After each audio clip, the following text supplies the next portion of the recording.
Alright. Where are we at? Okay. Cool.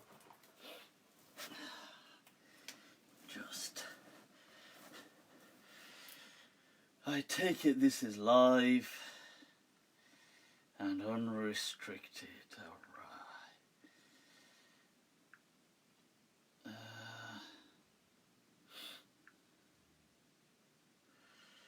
Alright, people, alright.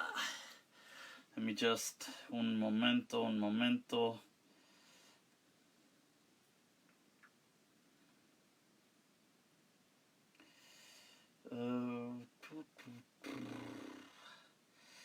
Just one moment, people.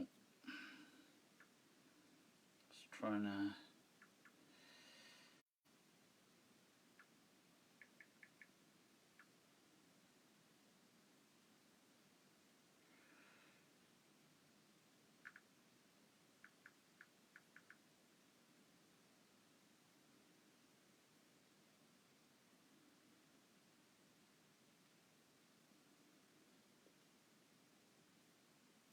I'm just pressing this button and I've been pressing it a few times and goddamn.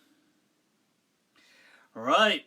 Inna alhamdulillah wa kafah wa salatu wa salamu ala rasulih al-Mustafa wa ala ibadi alladhina irtada wa man bihudahum ihtada wa bi athari ahli al-Madinah iqtafa wa ba'd fasalamu Allahi ala al-qawm ahlan wa sahlan bikum wa marhaban.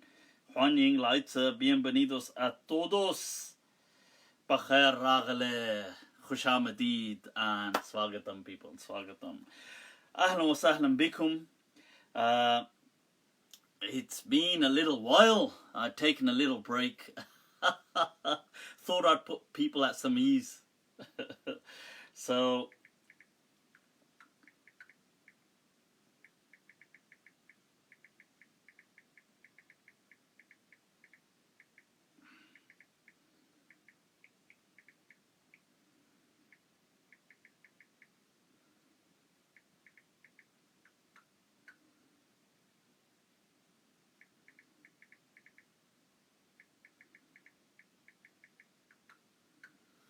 right, so, alright, what is going on?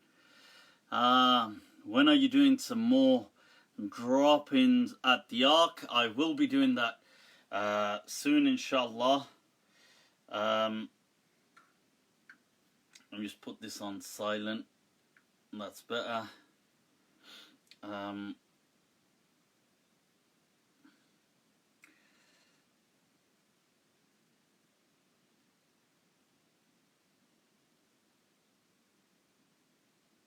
Right, so I will be doing some drop-ins at the Ark. Just I had actually arranged one just before Eid and then got a bit distracted and I thought it was too short notice.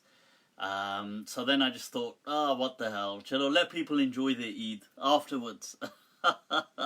and since Allahu Akbar, first of all, a very belated and a very delayed Eid Mubarak to each and all. I hope you guys have had an awesome time. And we've got a few people on. Ahlan Bik from New York. Ali Muhammad, shukran. Ahlan wa sahlan Bik. Imran Khan. Alright. Come to NYC. We'll take you to all the best spots. Well, inshallah. Let's see. Right. Somebody said, can you do a session about Hizb ut-Tahrir's usul? Hizb ut-Tahrir, do they have usul? Hizb ut-Tahrir, it's not really, there's not much to say apart from, well, it's just a joke with a very poor punchline. Well, somebody, when we're going for food, inshallah, of course, Hamad, Sal and I want to come. You're most welcome. You know, just reach out and we'll set it up. Wasif, Vancouver, shukran. Guys, there's a lot to go over for tonight. There's quite a few things. which will include as well, I will be presenting a response to Sheikh Yasir Qadi Ji, our beloved Sheikh Yasir Qadi. Now, I hear that somebody sent me a video clip of his, so I'm not sure if it's part of a greater clip, but it was just a short clip titled "A Mufti and a Guide," or "A Guide and a Mufti," something like this, and it's where he speaks about reason, the voice of reason, and it appears that he may be, and this is what I got the impression, and that's what the person who sent it to me as well was of the impression, that it may be an indirect kind of response to me or my position on the voice of reason. Although the Mufti in his parable he's not referring to me. But that's something I'd like to address because I think it's very important. Since our Sheikh Yasir Qadi Sahib, it would be rude of us not to address it. Allah, Allah, Allah. So there's that to look at. There is those of you that are familiar with Asadullah al-Andalusi. There's been somewhat of a back and forth online between Asadullah al-Andalusi and me. So I'll be addressing a bit of that, where it began, what's the context to it, but it kind of ended on this point to do with the age of Aisha radiyallahu anha, and the usual where they try to promote this view that Aisha was just a child and the Prophet married a child, which is obviously utter nonsense. And I'll come to addressing that a little later on, and addressing Asadullah al-Andalusi. These converts cause so much trouble sometimes. You know, no sooner do they enter the faith that they start teaching it to us. Acha, hamari cat or hum pe attack. It's like, so this is, so we have to address some of these issues, set some of these people straight. So there's that to take a look at. There's been so many questions, so many thoughts. I've been doing so much research of my own. God, it seems like a lifetime has been by. Somebody said Asad is pretty cool. Not from my understanding. If he was cool, I wouldn't be addressing him like that. From my understanding, Asad is another nutcase, radical kind of preacher who I think may have kind of come away a bit from. He was a hardline Wahhabi, from what I take it, but I think he may have changed some of his perception, but not much. I think maybe just his outward perception, so he shaved the long beard and done all of that, but I think his views are still very in line with the bootlicking the Wahhabi narrative that is out there. So I will take a look at that. Right, so let's see some other questions that have been going on. Somebody said, please answer. Please answer. What's the question? Doesn't matter. Just answer. Just answer, goddammit. ठीक है. Sabran. Salam from Denmark. Ishaq Maliki Power. All right. School of Medina, long live. Right, so I'll come to all of that later on. Somebody said, what is a Wahhabi? It's not just Wahhabi, but it's a kind of certain mindset, which is usually a very dogmatic, exclusivist, and hardline, right-wing, borderline fascist mindset. which is usually part and parcel of the Wahhabi movement, the Salafi movement, but it doesn't mean necessarily all Salafis have to be like that, but it's hard entrenched in their movement and then has also spilled over into other, so people don't have to be necessarily like that but have a very dogmatic mindset. But we'll come to that. What else is going on? What's bothering mi gente, my social media people, my Facebook family, those of you that I've also got this live on YouTube. Alright, people. So, whichever one you're on, Facebook or YouTube, like, share, spread the love, people. Spread it. Spread the fitan and fasad. Right. Can you share a few ash'ar of yours? My ash'ar. Banda na cheez, where would I get ash'ar from?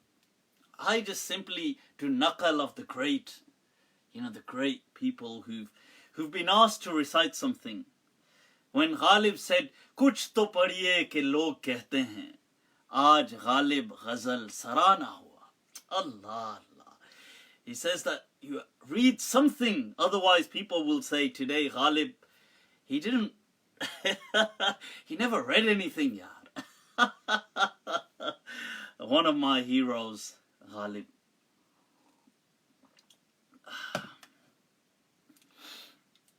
That's what. That's some of the thoughts. I want to know, do you know about Mufti Soundstage? I don't know what Mufti Soundstage is. Okay. Right, so who is Ghalib? Ghalib is the legend, the Don of Urdu poetry. One of my heroes. Right, so those of you who do understand Urdu Hindi, you should definitely check out some Ghalib. And those of you who don't, then you should learn. What else are you doing in this world?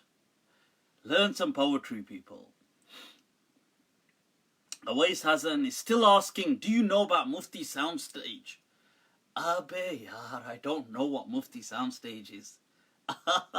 Hame shama kijiye Prabhu. Lo siento, hermano, lo siento. I don't know what that is. Right, so somebody asked, divorce, fiqh, rights of children, interaction. Mustaqim said, thanks for the birthday message. No problem, no problem, no problem. See, I always feel that when you're on social media, if you're passing something on your newsfeed, if you're coming across something, you should always say a kind word. I believe that. If somebody's going through some difficulty, try and say a nice little dua for them. If somebody has passed away, try and offer a little, some condolence. If it's somebody's birthday, then, or if it's somebody, it doesn't have to be a birthday, it could be a happy occasion, try and wish them well, and nothing, it doesn't, you don't lack anything, you don't lose anything by extending some kind words. And I try to do that. I try to make a habit of doing that. So I try to, if I see anybody posting anything, of reasonable, I will try and like it. Try and share some positivity, people. Share some positivity. Somebody said, isn't birthday celebrating a bid'ah? Of course it isn't. Celebrating birthdays is not a bid'ah, people. The religion, Islam, is not about micromanaging people. Okay, it's not something which Allah has sent to micromanage us on our tiny in our microcosms, if you like, in trying to, what do you do with this, what do you do with that? But some people have turned the religion into that.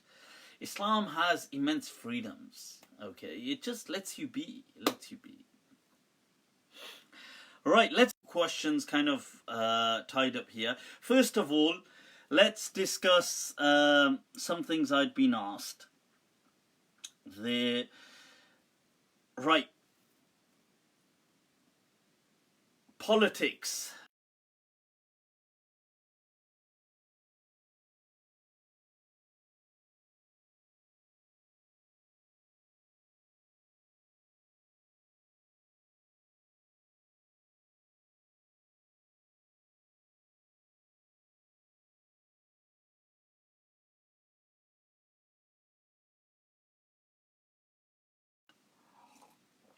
I take it we're back. Alright. I'm sorry if the connection kind of plays up a bit. I'm just fed up with goddamn Virgin Media, honestly. So fed up with them now. They got me to leave BT where I was fine, and they offered me all these things, and now this is playing up. I'm just so fed up. I'm gonna switch back now. These people are a con, I'm telling you. They're an absolute con. They're a nightmare to get through to. I tried to call them. I think they must have had me on. They had me on the kind of the music, just waiting on wait, and I must have got ready, taken a shower, had my food, got my food ready, had my food, and everything, and then they respond. Anyway, right, let's move on. Right, okay, so politics first of all, some serious talk. India, what is going on? Right, this thing about Kashmir. Right, those of you that don't know, Kashmir recently has come back in the news. India has revoked an article which they had, which was Article 370, and it basically because Kashmir is a disputed territory, it had there was an article that protected its land and territory, so non-Kashmiris couldn't go in there and buy up all the land. And they've revoked that. So now that in and of itself, personally, I don't know how big of a deal that is in and of itself.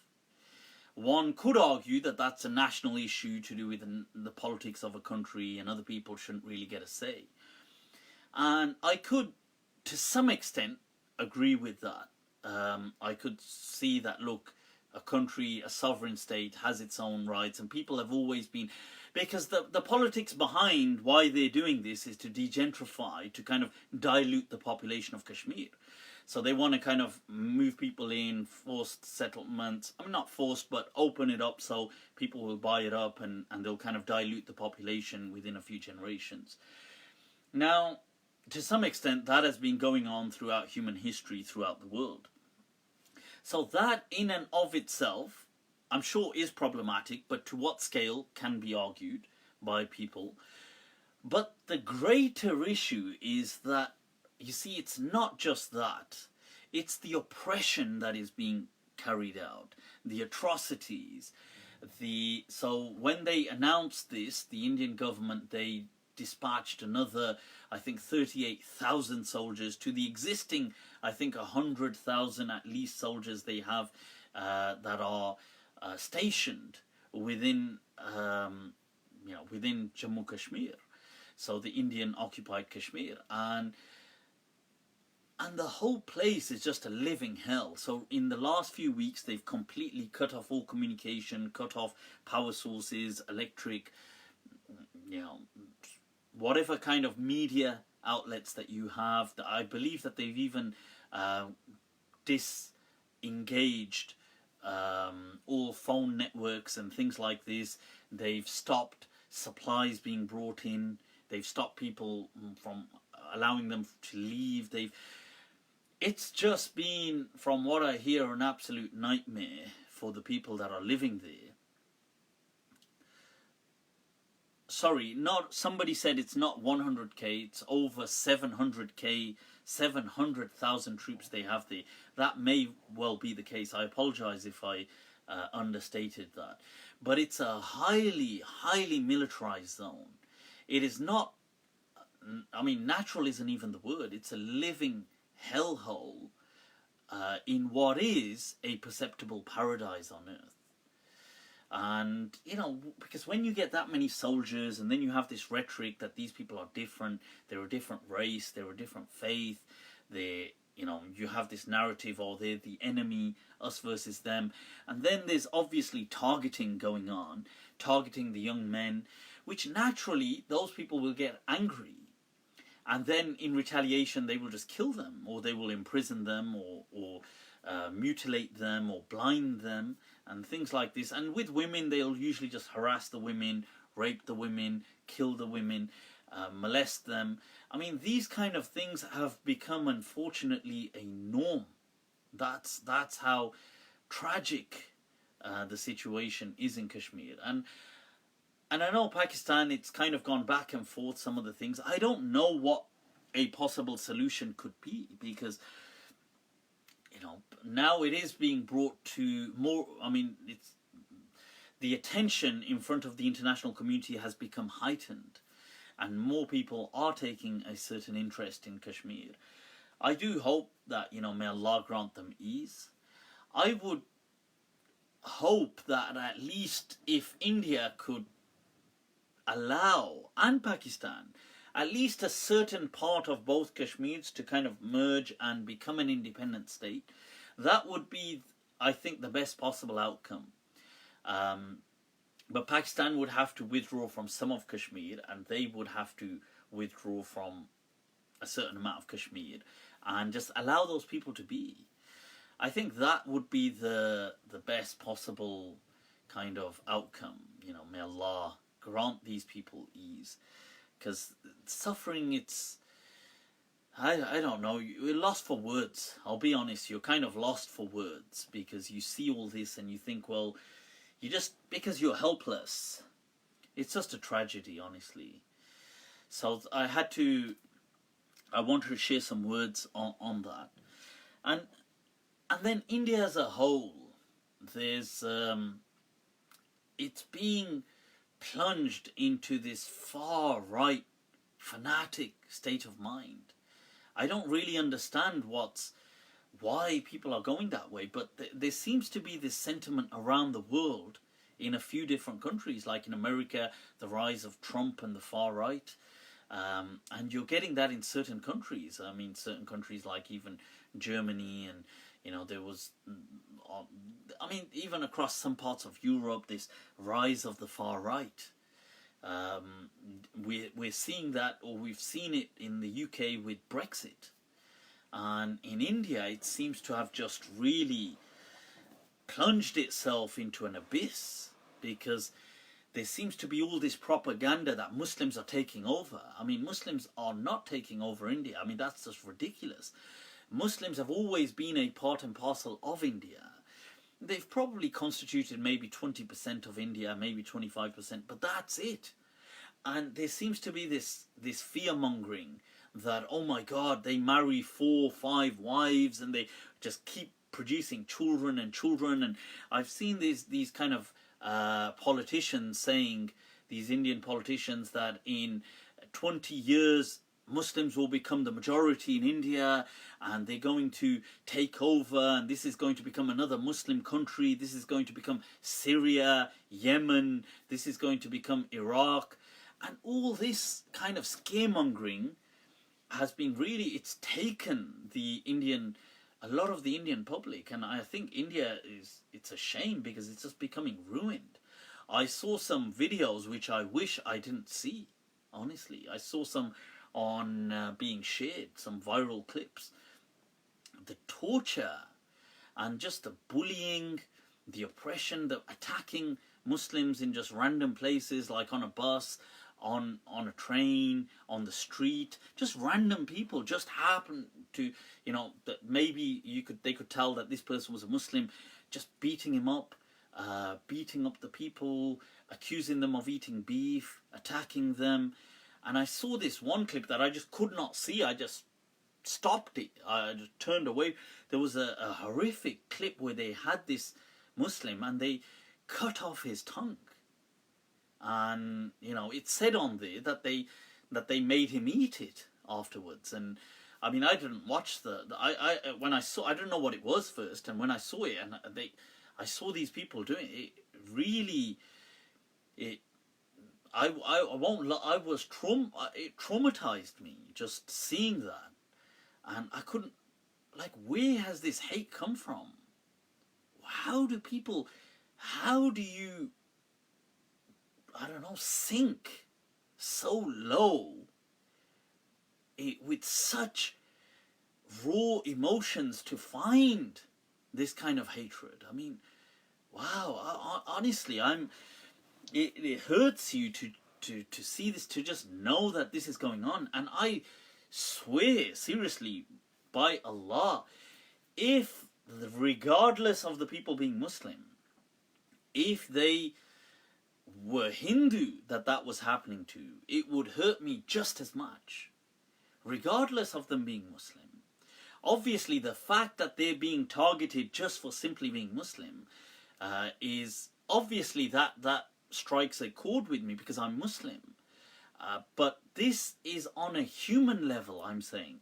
How can people sink so low to torture people, to kind of mutilate them, to simply because they follow a different faith? I mean, what is different between those Hindus and those Hindus and those Indian Muslims?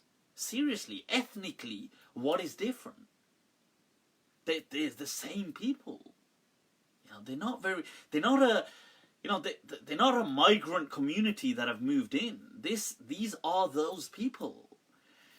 But it's shocking, and what the Modi government is doing, spreading this kind of hatred, fueling it, allowing it to persist. They're just destroying what is seriously a magnificent country, India. They've just destroyed it and just let it kind of just wither into this kind of festation of a sickened state. It's just it's sad, honestly.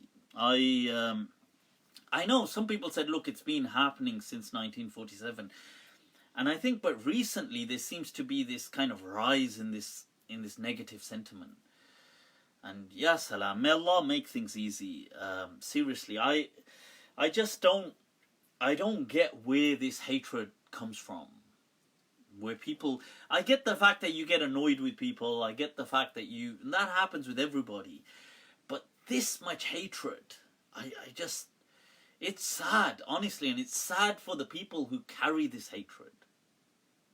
That, what kind of a miserable existence do they have?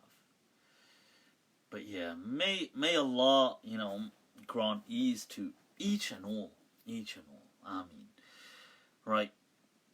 Somebody said, is India really that magnificent? In its potential, yes. I mean, it's an amazing... I personally love India as a country. I would love to visit it if it wasn't for this kind of nutcase, kind of viral malevolence that is found there. But it is a magnificent country. I mean, there's no denying that. But it's unfortunately a country that seems to be losing that radiance.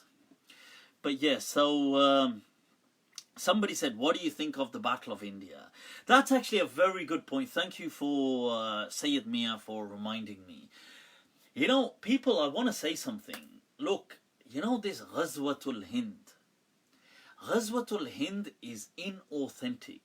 There is no such thing, people. This hadith is made up. I'm telling you, there is no such thing as Ghazwatul Hind. Okay, we need to get off this kind of, the battle, the great battle of India that is to come. And this fuels the kind of hatred that we are seeing right now in India. Seriously, because people, there are unfortunately cancerous elements out there that use this kind of stuff. And many Muslims fall victim to this propaganda of Ghazwatul Hind, the Dajjal, and the goddamn all this. This is a fabrication, people.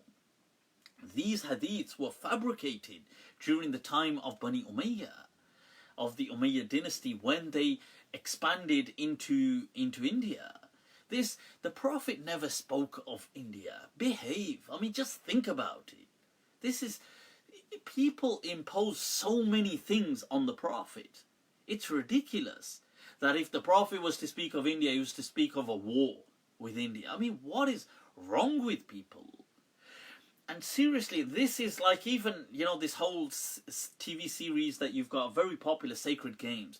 And part 2, the season of it's focusing, even though it does show other elements and greater dynamics of politics at play, but this whole Ghazwatul Hind and a nuclear threat, and really this Hindu-Muslim rivalry, and Muslims kind of preaching this jihadi thing about Ghazwatul Hind, Ghazwatul Hind.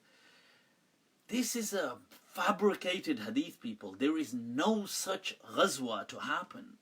Okay, there is no Battle of India. Please, please, please stop this nonsense. Okay. So, right.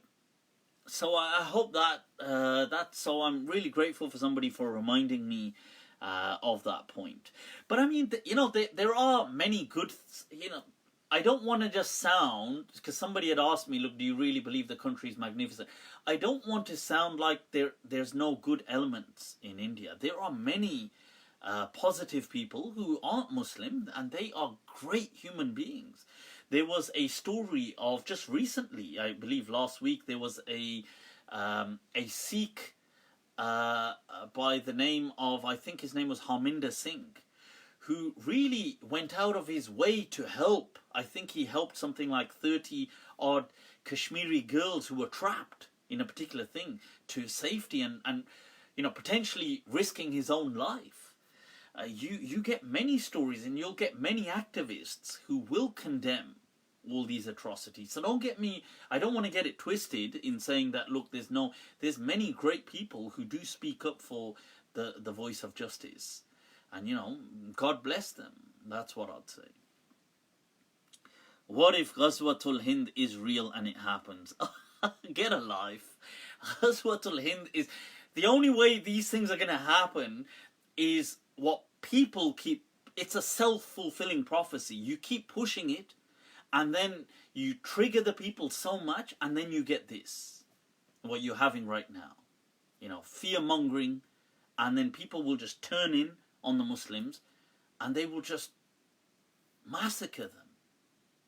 And that's what's going to happen. That is what is happening. Otherwise, Hinduism, it has always been a religion of peace. Hinduism is a religion to do with nature. They have ahimsa. They have like the concept of non-violence. They have the concept of being at one with the earth. They were always a religion of tolerance. But you get people that preach this kind of, Ghazwatul Hind, Ghazwatul Hind, and then you tick off that many people, and then that's what happens. You see, you're going to get this kind of stuff. And I'm not blaming it I'm not saying this is just those people to blame, those kind of fanatics. But what I'm saying is, don't add fuel to the fire. That's, don't kind of exacerbate the circumstances. So that's what I'm saying. So, yeah, so I really wanted to say that. On that note, somebody had sent me, on a slightly lighter note, but linked to India, somebody had sent me the clip of Priyanka Chopra, and they'd said, well, Mufti, can you speak about this? Can you speak about... So Priyanka Chopra ji, those of you that don't know Priyanka Chopra, Bollywood star, former Miss World. Damat barakatuha. Any Miss World has to always be followed with so many du'as. Right, so she is asked in some interview, I don't know whether it's an interview or an event or whatever it is, but I don't know if it's a heckler or somebody in the crowd says to her, look, we support you on so many things, you have so many Pakistani fans, how is it that you don't condemn what's going on right now in India? And she gave this response where she said, look, she's a patriot of India. A Desh Bhakt. Alright. So people were quite infuriated that, oh my God, how dare Priyanka Chopra ji say... You see, well, first of all, somebody said a Pakistani sister. She's not Pakistani. I mean, oh, you meant the person who asked was a Pakistani woman. That's correct. Yes, she was. Somebody said she doesn't look like Miss World. Oh, toba, toba, toba, toba. Are we... are you blaspheming? Like I said, I mean, anybody who's attained that status, it's almost a blasphemy to kind of criticize them. But chalo, for the voice of justice, we will take this campaign, even if it's against a former Miss World. Well, so you know what? It's because we have to. After all, how are we going to be answerable on the if we criticize the embodiments, the sublime embodiments of beauty, right? But no, people, no. Let's be realistic. Look, I think people are taking for granted. They're taking for granted freedoms. You have to understand. I see that, right? You have to understand that, you know, in India, people are not actually that free. You might think that these people are celebrities, and these people are, you know, they're incredibly rich, which they are, incredibly, maybe in some ways powerful because of the money and the popularity that they that yields, but they don't actually have a voice on these kind of matters. You don't you don't understand how ruthless the far right Hindu nationals are. They will make their lives a living hell. So if any Muslim in India, let's say you have these great superstars like Shah Rukh Khan, Salman Khan, Amir Khan, these kind of great Muslim celebrities of India, if they were to question anything on politics linked to, let's say, Hindu interests or anything like this, they would immediately be told to get lost to Pakistan. Immediately. It doesn't matter who they are. And they will shut down their movies, burn down their promotion events. They will seriously lock off their events. And this is not a joke. I'm not over-exaggerating. There was, those of you who remember, there's a movie, a Bollywood movie called Padmavat. And it had Ranbir Singh in it, and it was to do with Alauddin Khilji, a historical figure. It was very dramatized, and it wasn't actually based on that much accuracy of history, but it's about a Muslim sultan in the past who kind of takes over a huge part of India, and he becomes obsessed with the beauty of this woman called Padmavati. Now, the thing is that this woman, some people say that this whole thing is fictitious and didn't even really exist, but nevertheless, according to this narration, before he can obtain her, she commits suicide. She kind of burns herself to death as an act of honor. So in this movie, which is made by non-Muslims, this movie is made by Hindus, it's enacted by Hindus, so you've got Ranbir, you've got the female actress was Deepika, who's a very popular Bollywood actress. She's not a Muslim, she's a Hindu. So there was allegedly, it was leaked that there is a scene in this movie before it was released, that there was a scene that there was a song, and in that song, this guy Ranbir, who's playing Khilji, Alauddin Khilji, is being very intimate with Deepika, who's playing this Padmavati, this princess, Indian princess. Now, this is meant to be in a dream, so they're having some dream and there's some intimacy.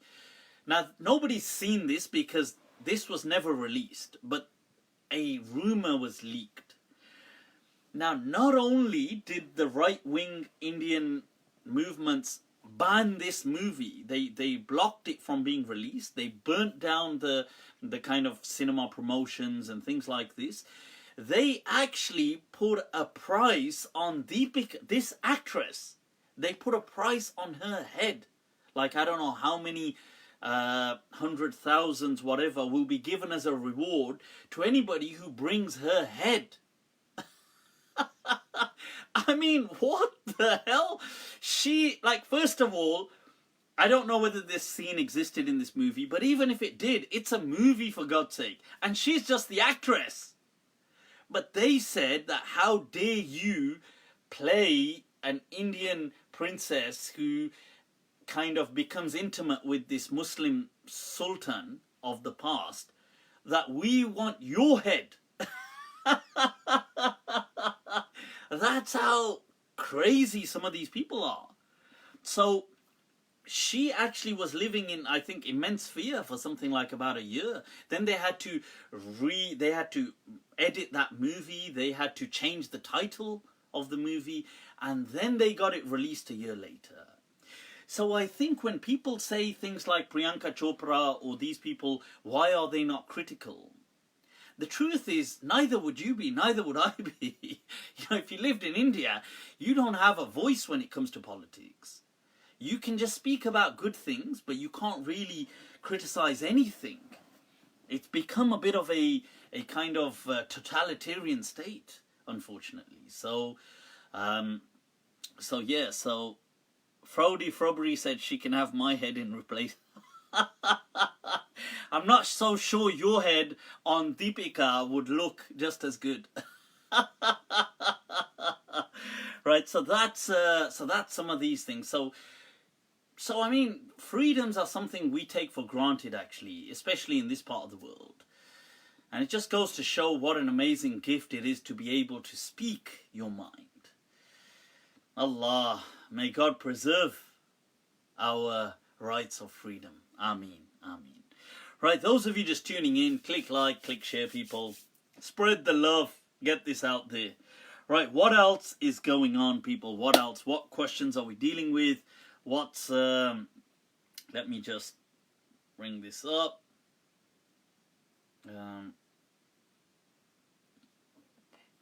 Right, so, right, we've got, somebody asked a question. Alright. Mufti's, whoa.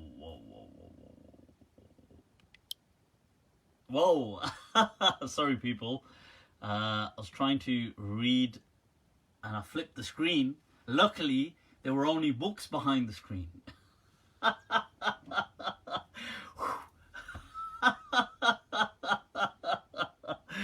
God damn. How haram is drinking alcohol? On a scale of, this haram, maybe ain't as bad as people are thinking. Right, so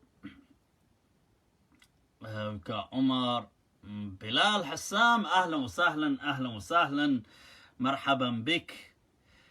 Right, somebody had asked a question about the dynasts, Bani Umayyah and Bani al-Abbas, and I didn't really see the question, so I'm not too sure what it was. Bani Umayyah, I think it was something to do with the hadith. Right, okay, let's take a look. I'd like to, I think my YouTube thing might be playing up. People just bear with it. I am going to get, you see, it's the internet companies, they're ripping me off, people. They're ripping me off. I'm going to get the whole thing redone. Right, so let's tackle a question that is immensely important. Okay, so it is to do with this hadith and the Quran. Okay, I've had quite a few people say to me that, you see, you problematize Sahih Bukhari, which I do. I don't say throw Sahih Bukhari away, but I say treat it like any other book of hadith. And so each hadith must be judged upon its own merits. If it contradicts, if it clashes, ما لم يبين المعقول, it doesn't go against reason. ولم يخالف المنقول, it does not clash with the Quran or the living tradition. ولم يناقض الأصول, and it does not uproot an Islamic principle, then we will accept it. So that's my point. I believe that we need to scrutinize the matan, the much more than we have been doing, the actual content of a hadith. Now, some people have said, well, because you claim there's systemic issues with some of the hadith that are being transmitted, why can't you say that about the Quran? Now, and I've been sent a few different videos by different people saying this, by the way. So I was sent a video by a scholar who usually I find his stuff usually quite amusing and good. I believe his name is Maulana, or it may be Mufti Manzoor Mengal from Pakistan, where he's got a clip where he's speaking about, where he says Ruwatul Hadithi hum Ruwatul Quran, where he says that the people who transmitted the hadith are the people who transmitted the Quran. So if you are going to weaken hadith, then thereby you have weakened Quran. This is the argument. Somebody sent me a clip by Dawa Man saying the same thing, which really, that Dawa Man is not a scholar, so that's not even relevant, but it's the same argument. And we've heard quite a few other scholars saying this. I've heard a few scholars saying this. Now, so I want to address this point. You see, anybody who says this, people, first of all, there's a few important points to make. One is that these people have not truly understood how the Quran was transmitted. Okay, these people who are saying this, they have just been institutionalized. And they don't realize, they haven't deeply actually fathomed how the Quran and how Islam and its tradition was transmitted. And I will go through that in just a moment. Secondly, I feel that it's such a shame that these people feel that they can strong arm somebody who questions the authenticity of certain hadith based on sound reason by throwing the Quran under the bus. That I find that to be such an act of cowardice, that where you could not substantiate those particular hadith that are being questioned, or you are being presented by a narrative of realism, that look, your only response is to throw the entire Quran under the bus in an attempt to save Bukhari. I mean, that is the most, I find, despicable and cowardly act done by Muslim scholars who truly lack an understanding of how this tradition was transmitted. Okay, so I'd like to clarify, I'd like to expand. Allow me to elucidate. Expand. Elucidate. See, if I don't use these words, people say, yaar, ye Mufti kuch padhta hi nahi. People will accuse me of not even being educated.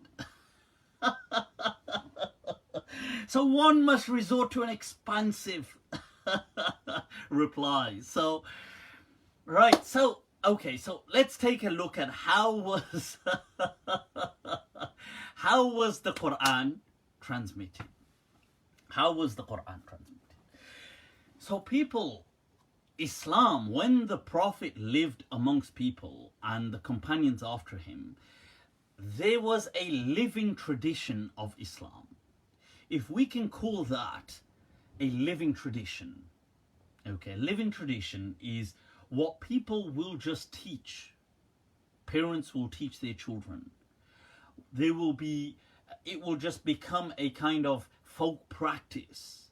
It will just permeate through communities and societies. It is part and parcel of the living tradition. Now, the Quran was transmitted en masse. Like people, they just taught it. They taught it to their children. They taught it to their neighbors. They taught it to their friends. People conveyed the message of the Quran. Before the arrival or advent of institutionalization, So as a natural, as a deen of fitrah, the Quran was being transmitted. So if I knew the Quran, I would read it in my salah, I would read the Quran in my daily prayers, I would teach it to my children, I might sometimes have a discussion on it. This was just the natural living practice that people were passing on the Quran, one could say from father to child. Okay. There was not an institutionalization to it. It was just a natural tradition. The other thing is, and this is something nobody would really deny, that Muslims were doing this. I mean, even non-Muslim historians, they acknowledge that yes, Muslims, they had this scripture. They had this thing called the Quran.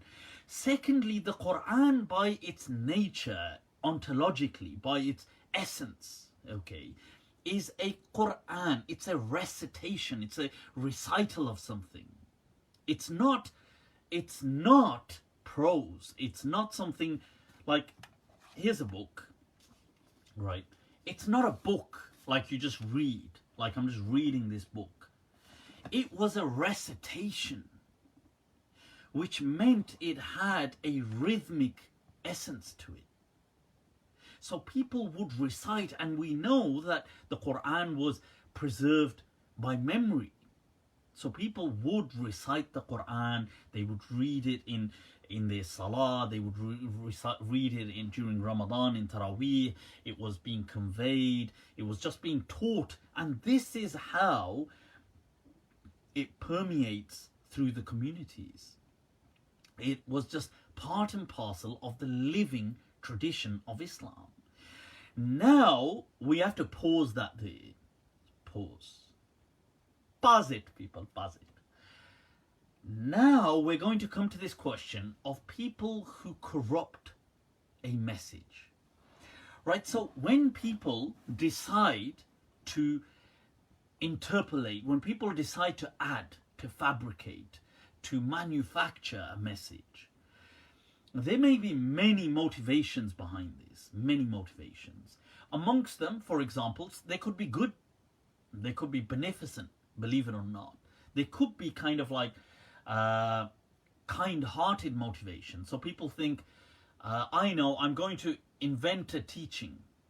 I think more Muslims should do Hajj, for example. So I'm going to invent something about the benefits for Hajj. And believe it or not, people have done this. It's like some of them used to say that we don't fabricate against the Prophet, we fabricate for the Prophet. لا نكذب عليه نكذب له. We don't lie against him, we lie for him. Yeah, 1 2 ka 4. This one not nice, my friend. So this is what some people were doing, right? So there's many reasons why people fabricate things. They bring things in. It could be that there's misunderstandings. They could be false memories. So these are all kind or benevolent kind of non-harmful. I mean, I don't know if that's the right word, but let's say if we call them, kind-hearted kind of manufacturing of Islamic teachings.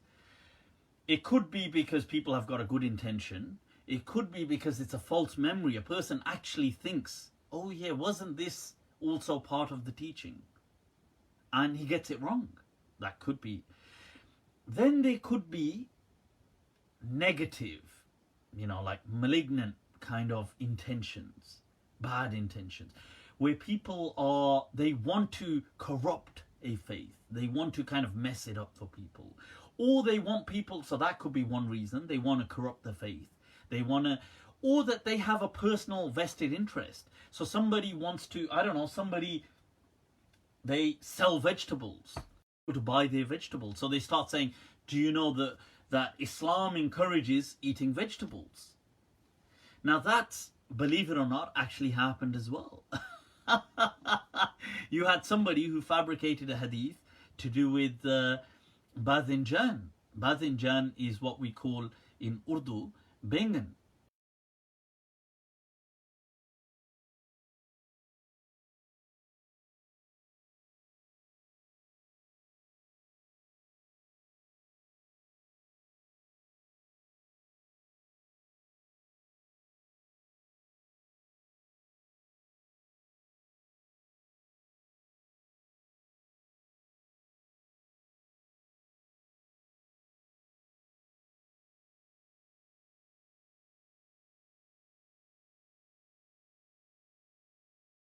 apologize for the disconnect there, we're back. So there were people who invented hadith to say that, who invented teachings to say anybody who eats the aubergine plant will have such and such a reward.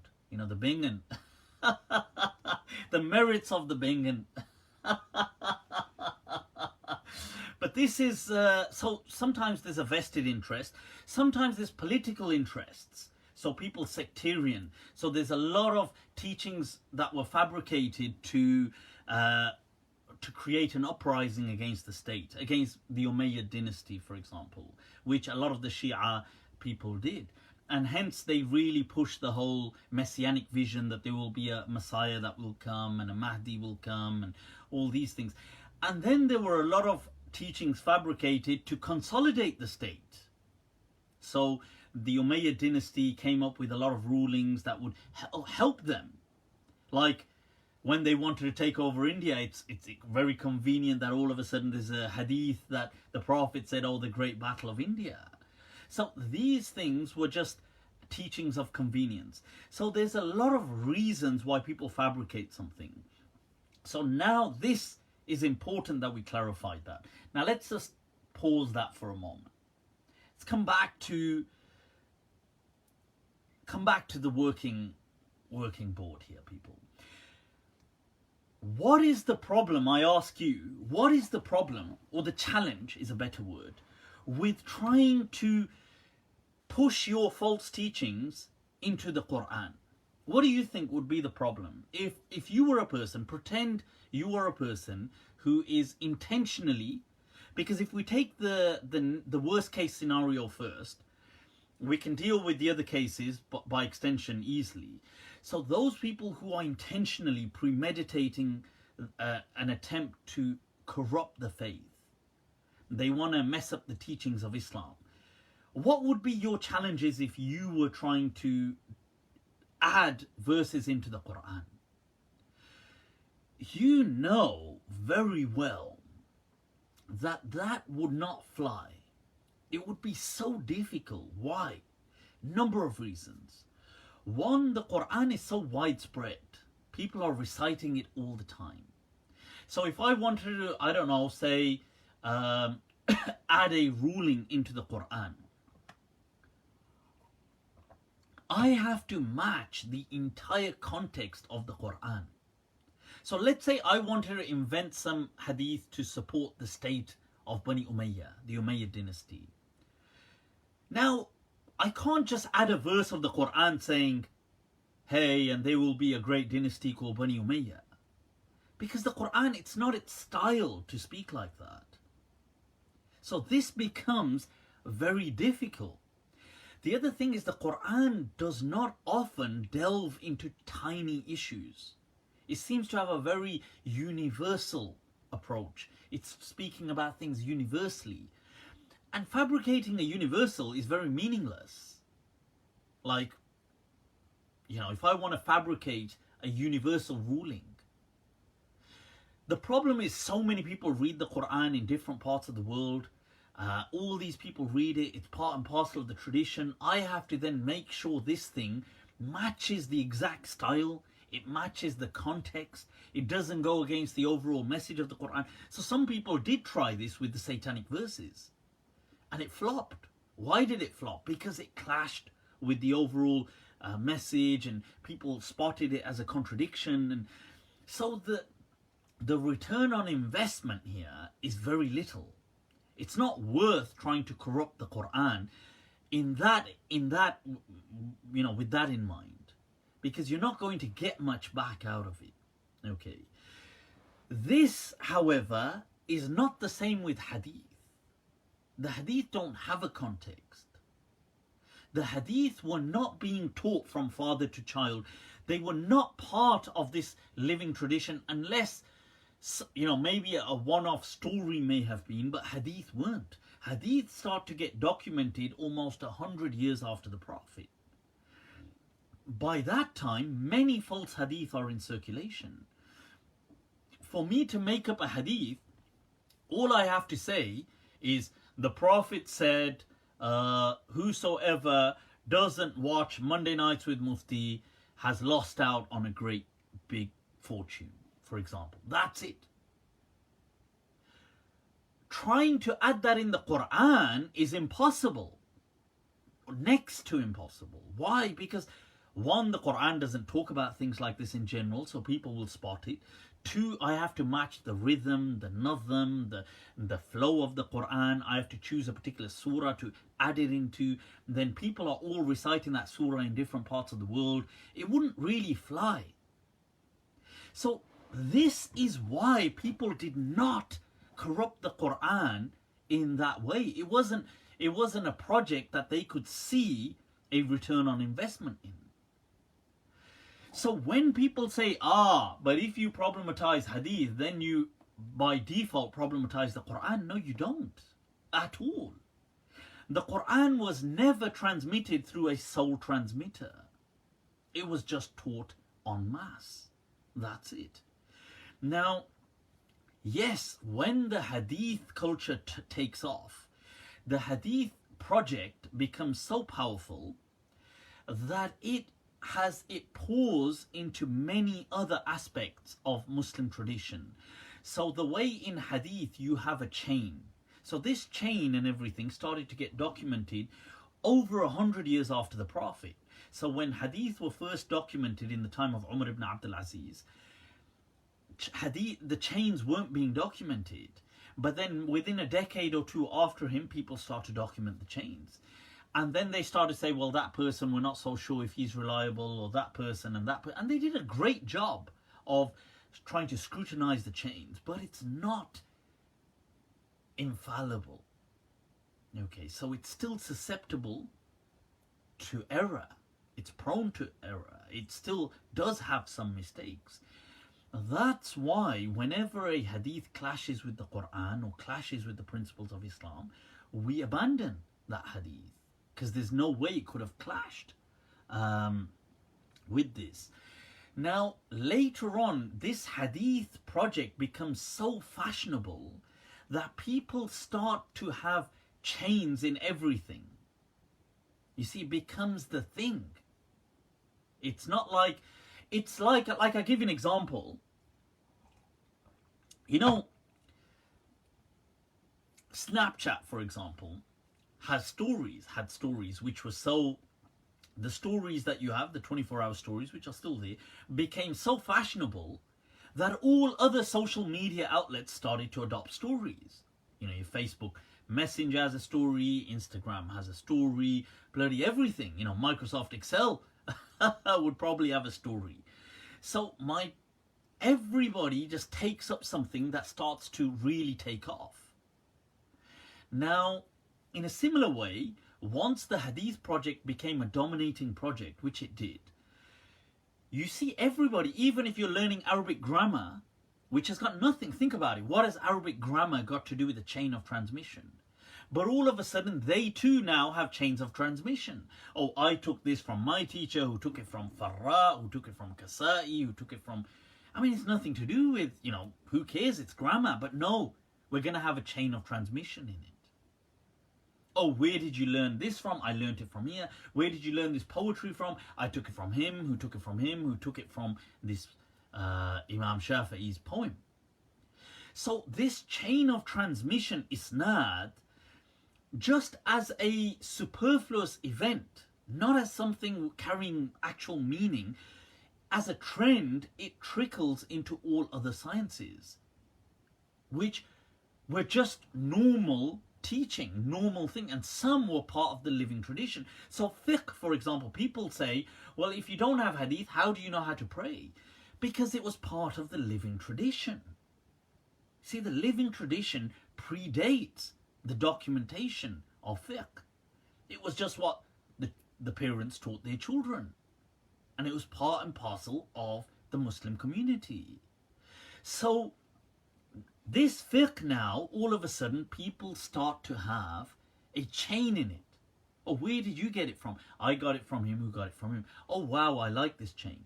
Don't get me, and don't get it, I don't want you to misunderstand me. I like this as a kind of, as a decor, something decorative of our legacy. I like it too. I obtained recently, in the last few years, a chain of transmission in fiqh. Even though fiqh is really, the chain doesn't mean really anything, but it's nice. It's a collector's item to people who are part and parcel of this tradition. So what started to happen is the Quran too, people started to transmit in chains. You got it from this guy. Okay, I'm going to take his name. I'm going to take his name. Now, some people centuries later naively began to assume that the Quran was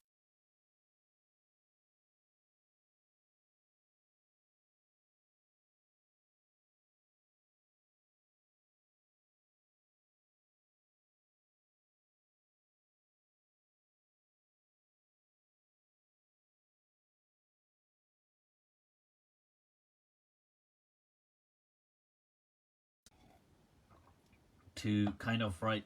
So I don't know why this is happening. Just bear with me, people. But so some people naively thought that because the Quran has a chain as well now, oh, so it must have been taught only through chains, the way Hadith was taught. That is a mistake on their part. That's like saying because Arabic grammar had a chain, so everybody who ever knew Arabic grammar knew it because he must have studied it all through this one guy who taught it through a chain. That's ridiculous. So I hope that sheds some clarity on this kind of fallacy that the way Hadith was transmitted is how the Quran was transmitted. It was not. The Quran was transmitted as part of the living tradition, was transmitted en masse. Hadith was transmitted as an institution. So people sat down and taught it. Okay. So cool. So I hope that explains that. I did feel that was very important to kind of cover. Let's move on, people. What else are we looking at? What's going on? What is going on? So, could the 124,000 prophets include prophets from the other worlds other than Earth? What other worlds are you aware of where people inhabited by people? So, I mean, I've got no idea. Is the Zahiri madhab more suitable for the West than the school of Medina? No, I don't think so. I think the school of Medina is pretty awesome. So that's... But madhabs, you see, really, in all honesty, our fiqh is so out of sync with our age. We need to resync everything. There's certain things that are fine, but that's a small percentage. We need to resync the whole. Seriously, we need to do that. Okay, what else has been going on, people? What else has been going on? Your opinion on whosoever swears on anything other than Allah has committed shirk. You see, there is a hadith that man halafa bi ghayri Allahi faqad ashrak. But this, it depends. It depends. If it's done in that religious way, then it falls under kind of shirk, like falls under not really having that true faith in God. But most people who do this won't do this under a religious kind of banner. Like they might just say, so for example, people say things just out of cultural norms. Like they might say things like, I swear on my life. Now, they say that because they've heard that so often. And it just becomes an extension of a public, usage. These people are not thinking when they say that I'm saying something of like a religious ceremonial value. So I don't believe that that's shirk when they do it.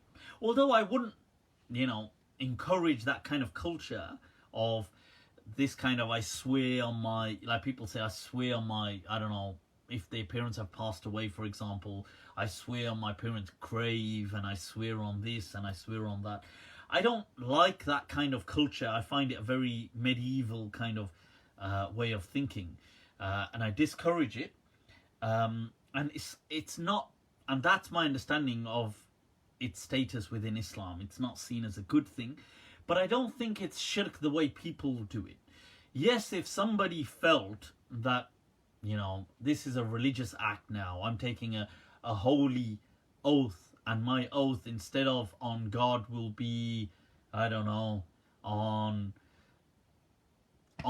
you know, the holy planet Mars, for example, or Saturn, or this kind of stuff would be then considered shirk. But most people don't do it like that. In fact, I don't think most people at all do it like that.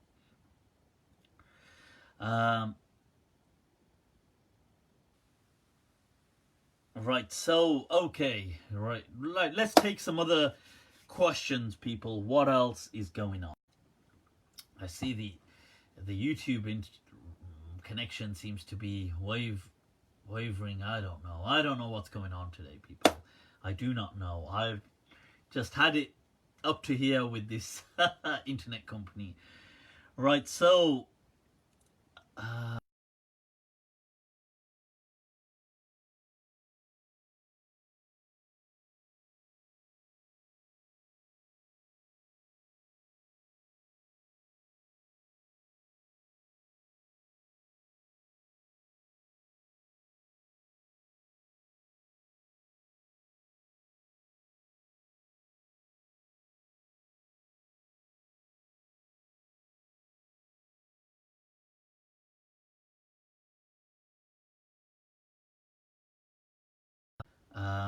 scripture came to reflect the human condition. Human beings, by their very nature, are dynamic. Human beings have and face elements of mystery in their day-to-day living, and scripture would reflect that. It would be equally dynamic. And I do believe in something which I call superpositions in the Quran, based on the theory of superpositions within quantum physics, where particles can be at multiple positions, and they have an inherent unpredictability about them. Now, you can't actually, they're undetermined until you engage a particular particle. So in a similar way, I feel that human beings, we have an indeterminate stance when it comes to certain verses of the Quran, and based on where we are in life and what our circumstances are, that verse may give us a certain meaning. Okay, so I call these superpositions within the Quran. Right, so that's that is something that I do believe in, that superposition. So I don't believe that all verses are always locked off with certain understandings. I feel that there is some fluidity. Okay. Right, I know that the connection has been impacted today, so I don't really, a bit confused on what to do. Well, let's try to get through this. If there's some issues, I can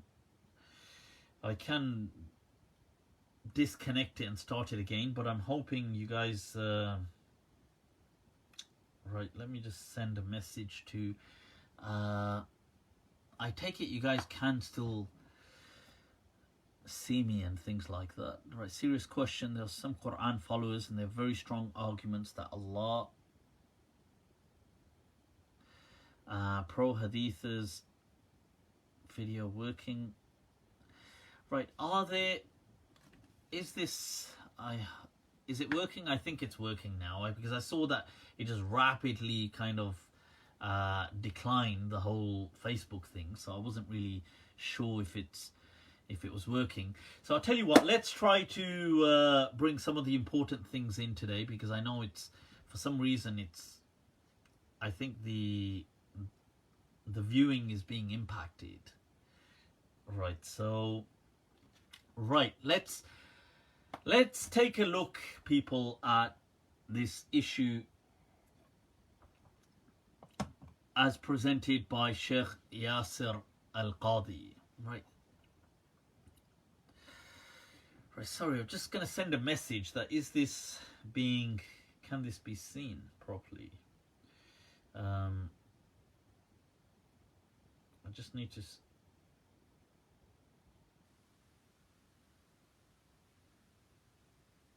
Right, I'm just...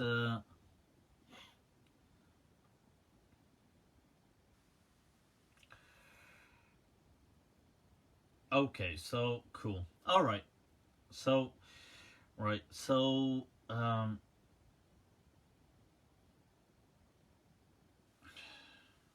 Right, okay, so... Right, okay, cool.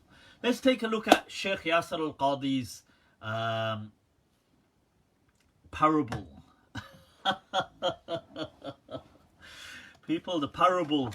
So, Sheikh Yasir Al-Qadi, damat barakatuhum, barakatuhu, or should we say hum?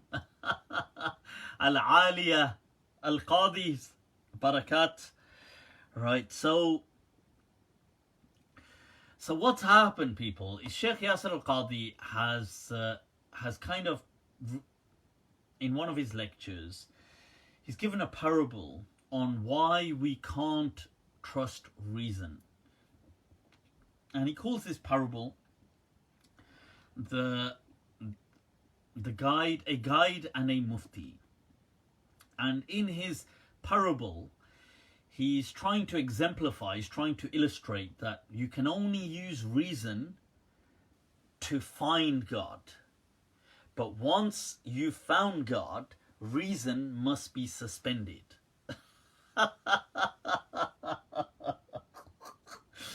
So that's like saying that God, basically, intelligent people are fine. God doesn't mind intelligent people up until the point that they've found him. At that point, God wants them to be dumb.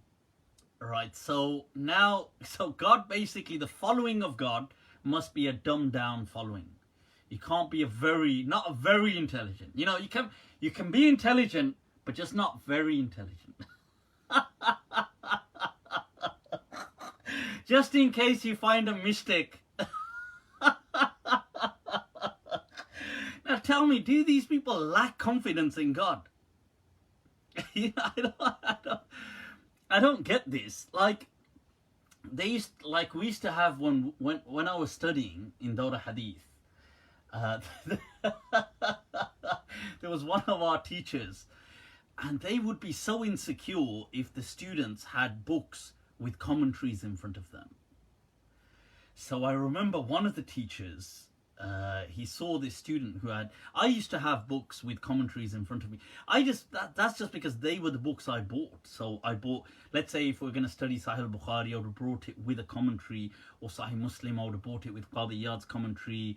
And so I would have brought these things. So now, one of the teachers, he noticed that a student had a book with a commentary.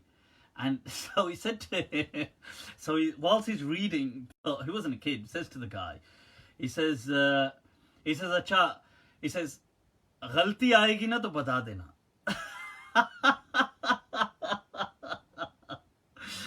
So he says to him that if I make a mistake, then you correct me, okay?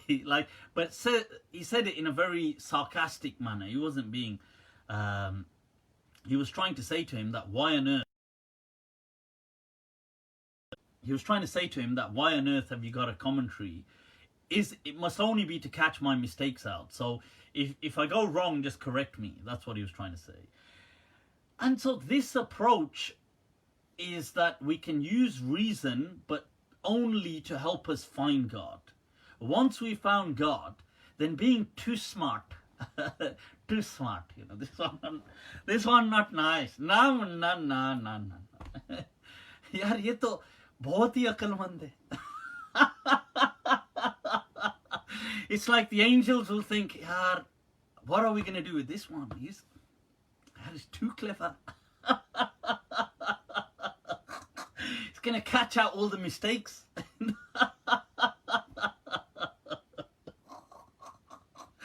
I find this hilarious. So let's get back to Yasir al-Qadi's parable.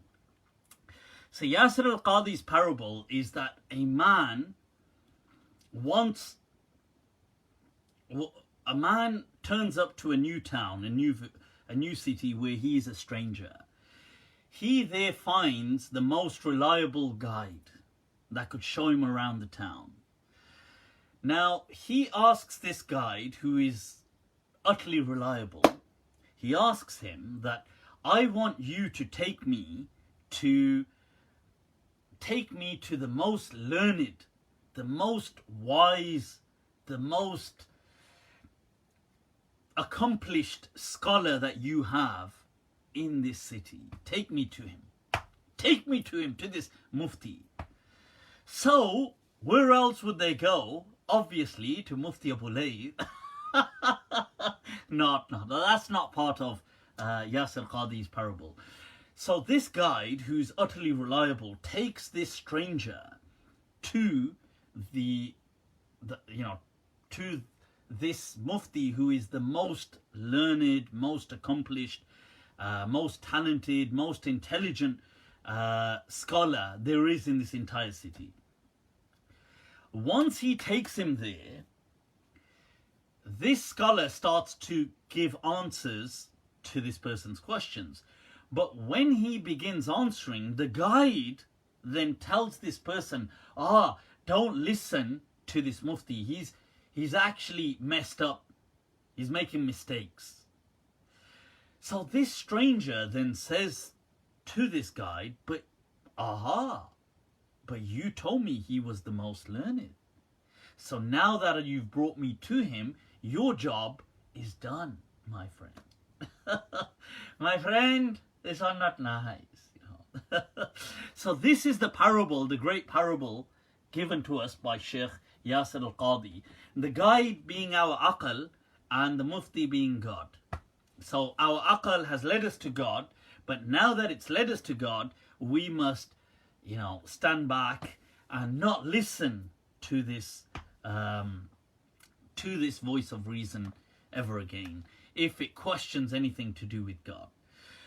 So this parable, as you can imagine, has so many flaws and fallacies in it. Let's unpack some of them.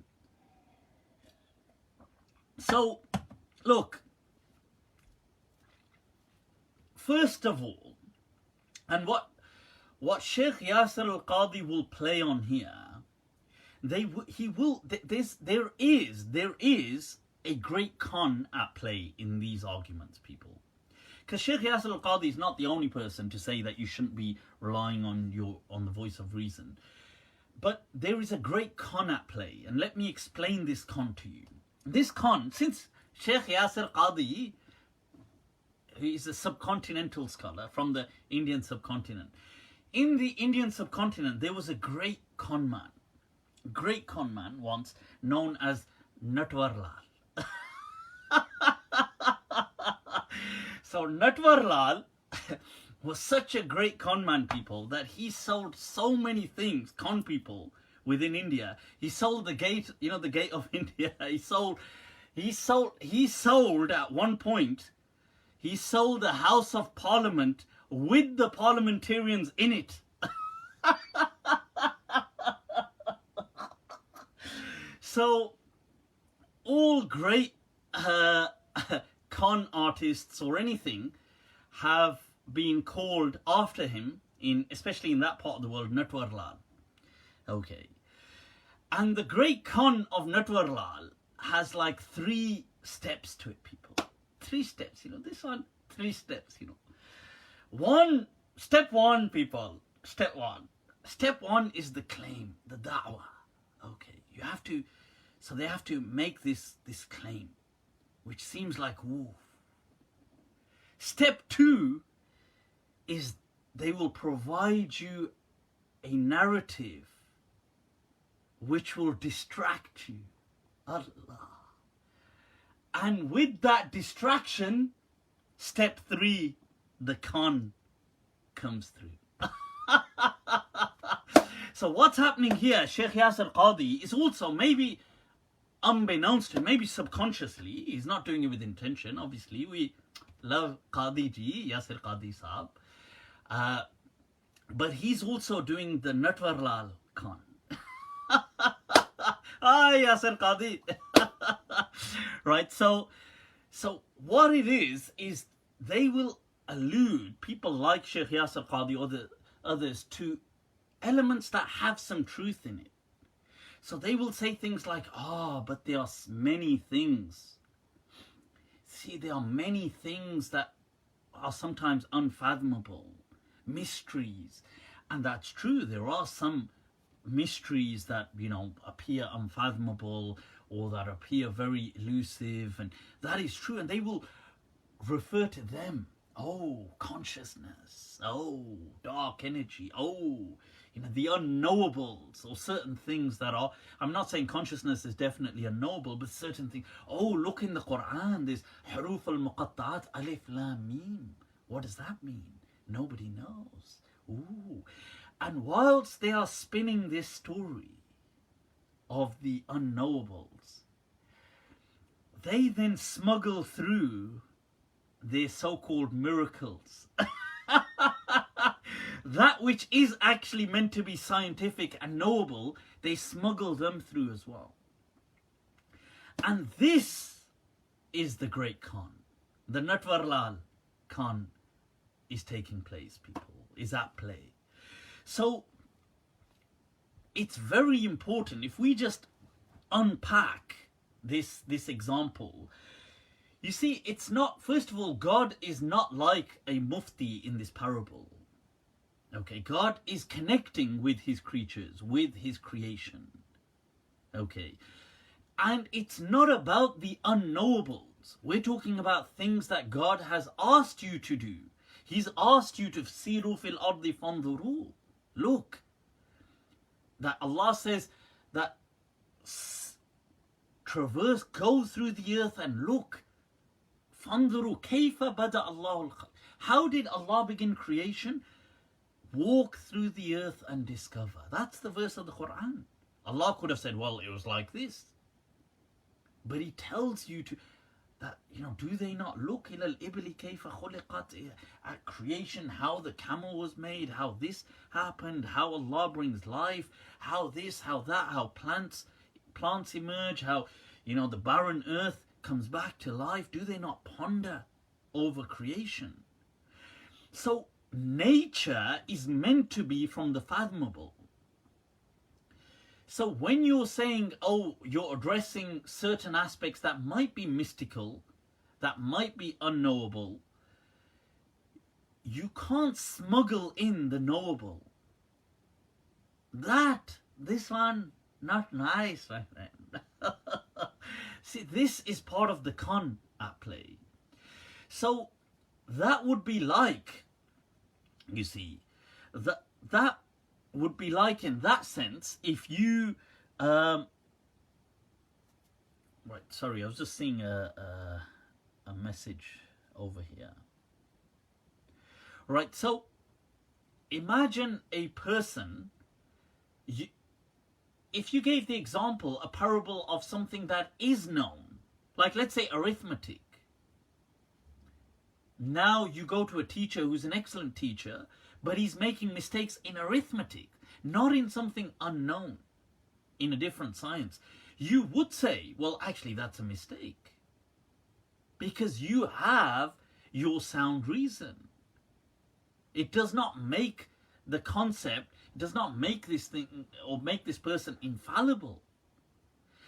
Now, to say God wants us to use our amazing intellects to discover, to say that, look, why shouldn't we worship statues? Because it doesn't make any sense. It doesn't add up to the voice of reason. Why should we turn away from polytheism? It doesn't add up to the voice of reason. Why should we do all of this? So Allah appeals to the voice of reason. It resonates. you turn up to God, and then God starts telling you to do all unreasonable things or unreasonable stories once again, just like the gods of old. And when you question it, you're told, oh no, now you're not allowed to use reason. So this is an utter fallacy. Okay. Allah, right throughout the Quran, tells us to use our aql. أَفَلَا تَعْقِلُونَ, Allah says, will you not be people who use their reason? Allah says this has a message لِأُولِي الْأَبْصَارِ, for people who have insight. This has a message لِأُولِي النُّهَى, people of deep understanding. The أَفَلَا يَتَفَكَّرُونَ, do they not ponder with tafakkur, with deep thought and reflection? So Allah is inviting you to use reason. So, for what crime did you kill your daughters? Exactly, that's a good example. You see, when Allah says that, and you know, إِذَا الْمَوْءُودَةِ سُئِلَتْ بِأَيِّ ذَنْبٍ قُتِلَتْ, that you used to kill these daughters of yours. Some of the Arabs, not all the Arabs, but some of them used to kill their daughters at birth because they didn't want daughters. Now, Allah calls them to reasoning. But just think about it. بِأَيِّ ذَنْبٍ قُتِلَتْ, that what did that child do? This is calling you to the voice of reason. That think about what you're actually doing. So this kind of parable, this kind of parable and this kind of allegory are completely absurd, and they, to me, just reflect an insecure sentiment. People who lack confidence in God. Because to say that God wants you to be clever, but just not too clever.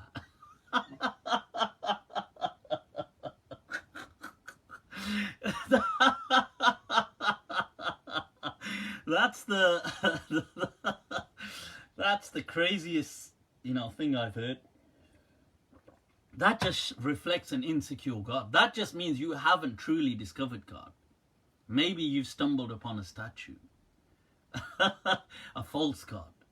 Allah is still yet to be found, because Allah is not insecure of your reasoning. And I tell you, Islam and faith stands the test of reason. You do not need to be insecure that people. This is only the institutionalists. They obviously fear this because they fear that they will lose control and the institutions will crumble. And Islam is a natural deen, a deen of fitrah, and it does stand to the voice of reason, to the test of reason. It is a faith, I accept that, but it is firmly rooted in reason. I hope that helps people. Right, so what else is going on? It would be nice if you could have a dialogue with Sheikh Yasir Qadhi. It would be awesome. But Sheikh Yasir Qadhi doesn't accept this humble dialogue. If Sheikh Yasir Qadhi, if this message can reach Sheikh Yasir Qadhi, Sheikh Ji, let's have a dialogue. It's good to talk. Let's discuss this like two civil people, two intelligent people. No, seriously, on a serious note, I would love to have a dialogue with Sheikh Yasir Qadhi, but I don't think Sheikh Yasir Qadhi would want to have a dialogue with me, because it's, to some of these people, unfortunately, they see it as a lose-lose, because what if they have a dialogue with me and they may feel that, what if this person, gets the upper hand, or what if this person... But it's not really like that. It's just a civil, friendly conversation. It's not a debate. It's just a dialogue. Friendly dialogue. Friend.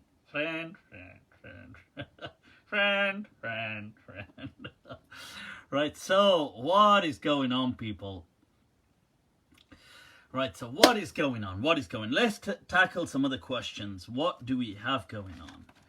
I've been really going through a lot of history recently. It's been just wow, honestly. This book has been an amazing book. It's called Arabs. The title is boring as hell. It's called Arabs, a 3,000-year history. Such a boring title, but the book, seriously, it is the second most powerful book in English. that I've ever come across. It's just wow. The author, it's Tim McIntosh Smith. This guy, he does not speak, he casts a spell. His words are so... What is this sorcery? This sorcery. Honestly, I'm just mesmerized by his style. It's so amazing. It's on Audible if you're into when I'm researching these topics, so it's really resonated. It could be that it's because of that it's come at a time. But the time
like pork and... Oh, right, we're live now.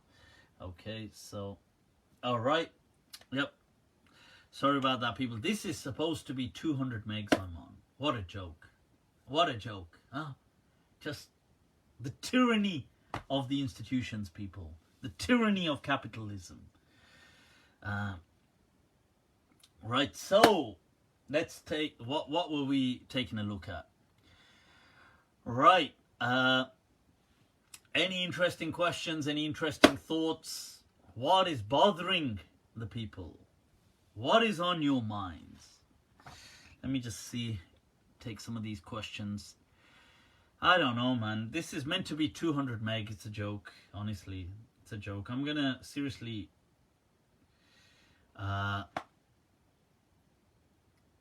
can you do wudu with soap?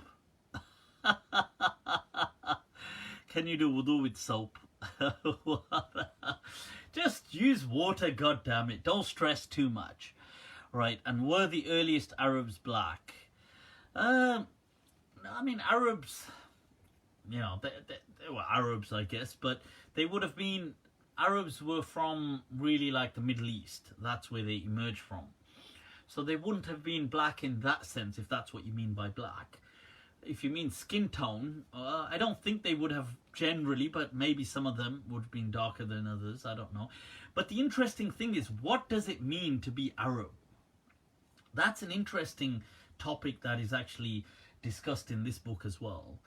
That this Arab identity is perhaps a forged identity. It does not actually exist the way people think it exists.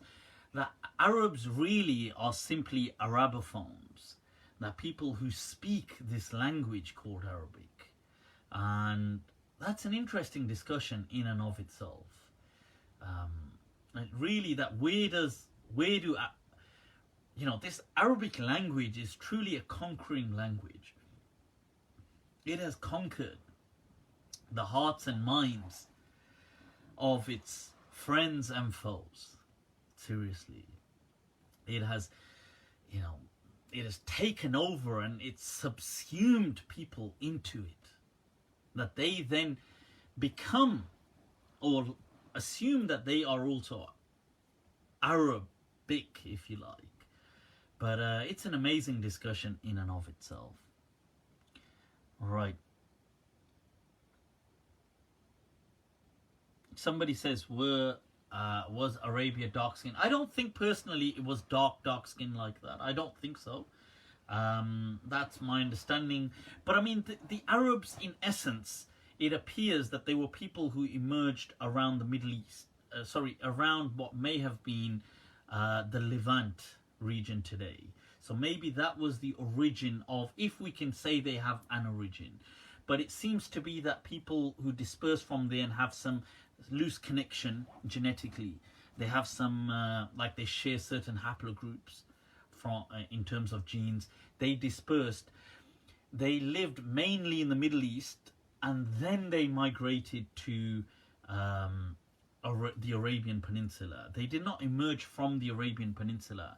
I think that's actually a later created myth, that Arabs came from the Arabian Peninsula.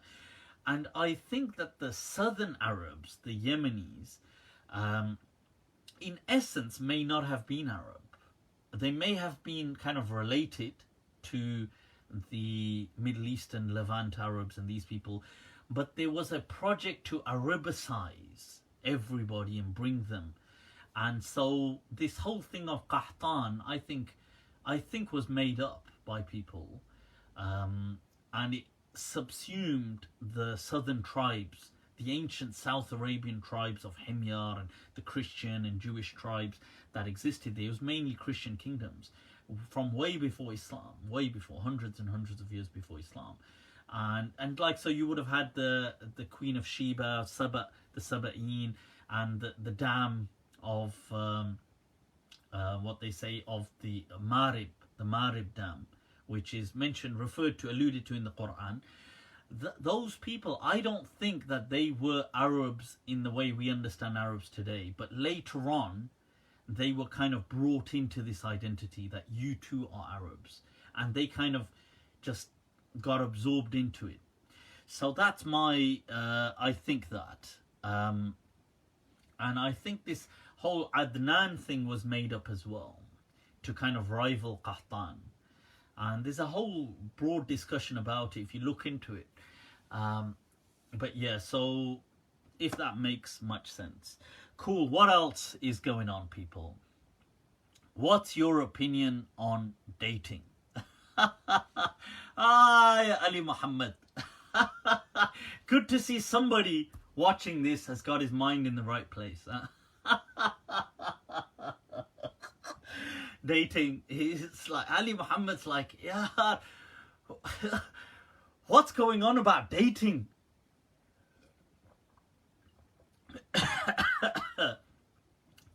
Allah, huh? Low. Low. What happens when low takes over, people? As Ghalib said, Ishq ne nakamma kar diya, Ghalib. That love has rendered me useless. Varna tum bhi aadmi the kaam ke. Allah. He said, otherwise you too, Ghalib, had great potential. It was just never actualized. That's all. Low. Let me tell you a little story on love, people. A historic story, since we've spoken a bit about history, we've spoken a bit about, and then Muhammad Ali here has brought up the topic of love. Those of you who know the Caliph, see, this is what love can do to you, people. This, you need to take heed. You need to tread carefully. So there was an Umayyad Caliph by the name of Yazid II, not Yazid so the famous Yazid or the infamous Yazid is the son of Muawiyah radiallahu an. But much after him, those of you that have heard of the Caliph Umar ibn Abdul Aziz, the great Caliph. So he reigns for about 2 years. Now, when he's given the caliphate, he's given the caliphate, it is a double allegiance. So Sulaiman ibn Abdul Malik is the caliph before him, who gives it to him. But he gives it to him with the condition that after him, it will go to his other brother. So Sulaiman's other brother, Yazid. Okay, so, and this Yazid is known as Yazid II. because you've got the first Yazid. So Yazid only rules for a few years, about 4 years approximately, and then dies. But he dies the death of a lover in torment. Oof! So let me tell you what happened to Yazid the second. Yazid, when he wasn't the caliph, he came across a slave girl, a fine maiden, as you do in your royal pursuits. So he came across this girl called Hababa. Some people say it's Hababa, but I think the actual thing was Hababa. Now, he came across Hababa and he was infatuated. Allah, as beauty, as it cruelly does to the feeble hearts of men. So Yazid became infatuated with this slave girl. So he gets her. He obtains her. She comes to his place, but he's just one of the princes at that point. So the caliph at the time was his elder brother Suleiman, and Suleiman was a bit of a bit religious and a bit kind of like strict. So you get, now and then you'll get a strict ruler. So prior to him, Walid, I think, wasn't really on it like that. I think it was even involved in some interesting affairs, but Suleiman was quite strict, and he doesn't rule that long. But he saw that Yazid was getting distracted by beauty. So he got this girl and he got rid of her. I mean, didn't harm her. He just set her free and said, off you go. Get out of here. And he told Yazid off that you can't kind of cut off with this one, too distracting, So Yazid II, anyway, he gets on with life.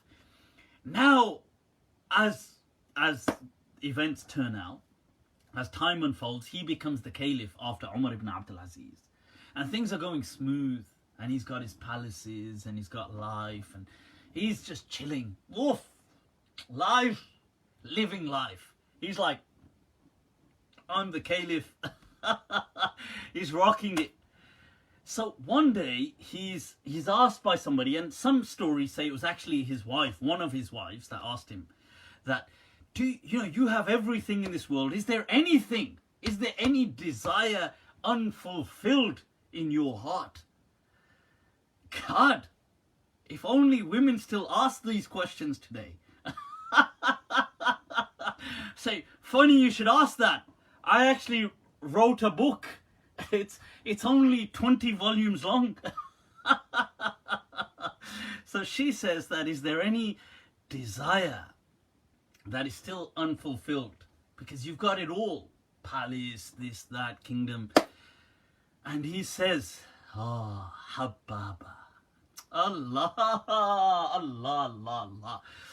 Allah. فَمَا الْحُبُّ إِلَّا لِلْحَبِيبِ الْأَوَّلِ. Ishkamina.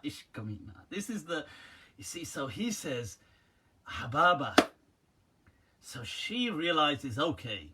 And out of sacrificial love, she tracks down Hababa and brings her.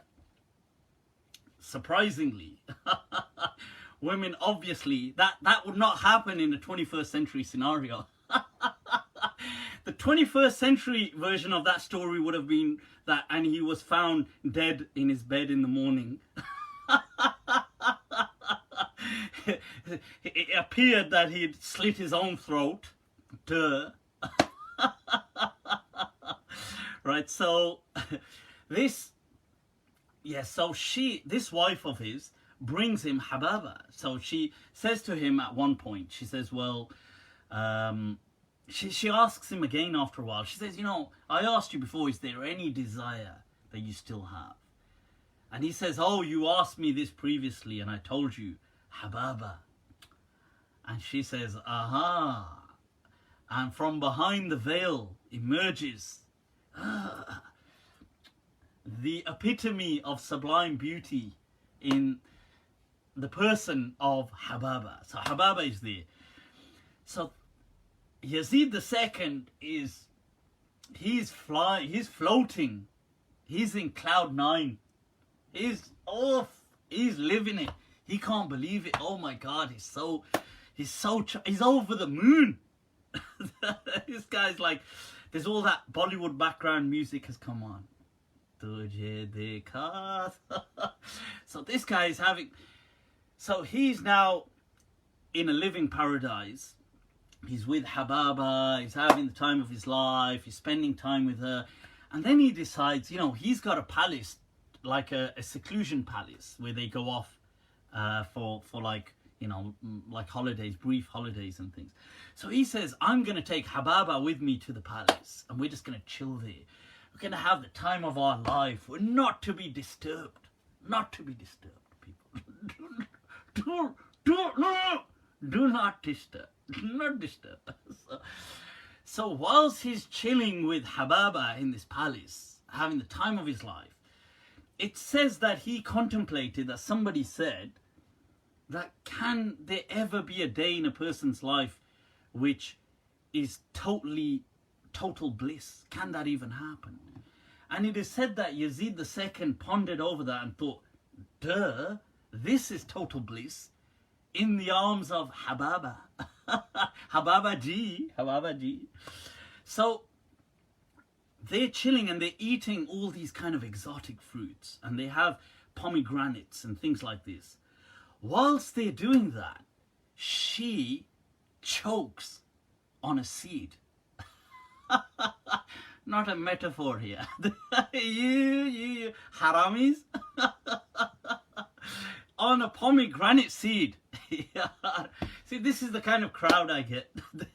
You filthy-minded people. She chokes on a pomegranate seed. I'm not exactly sure. They say it kind of tears her, but I don't think you could tear an actual... Could you? Or so, unless it blocked the trachea or something, I don't know. But she actually chokes and dies. She dies, people. These games not nice, you know. This one tragedy. So she actually dies, and Yazid II is so shocked, dismayed, with disbelief, that he refuses for anybody to remove her body.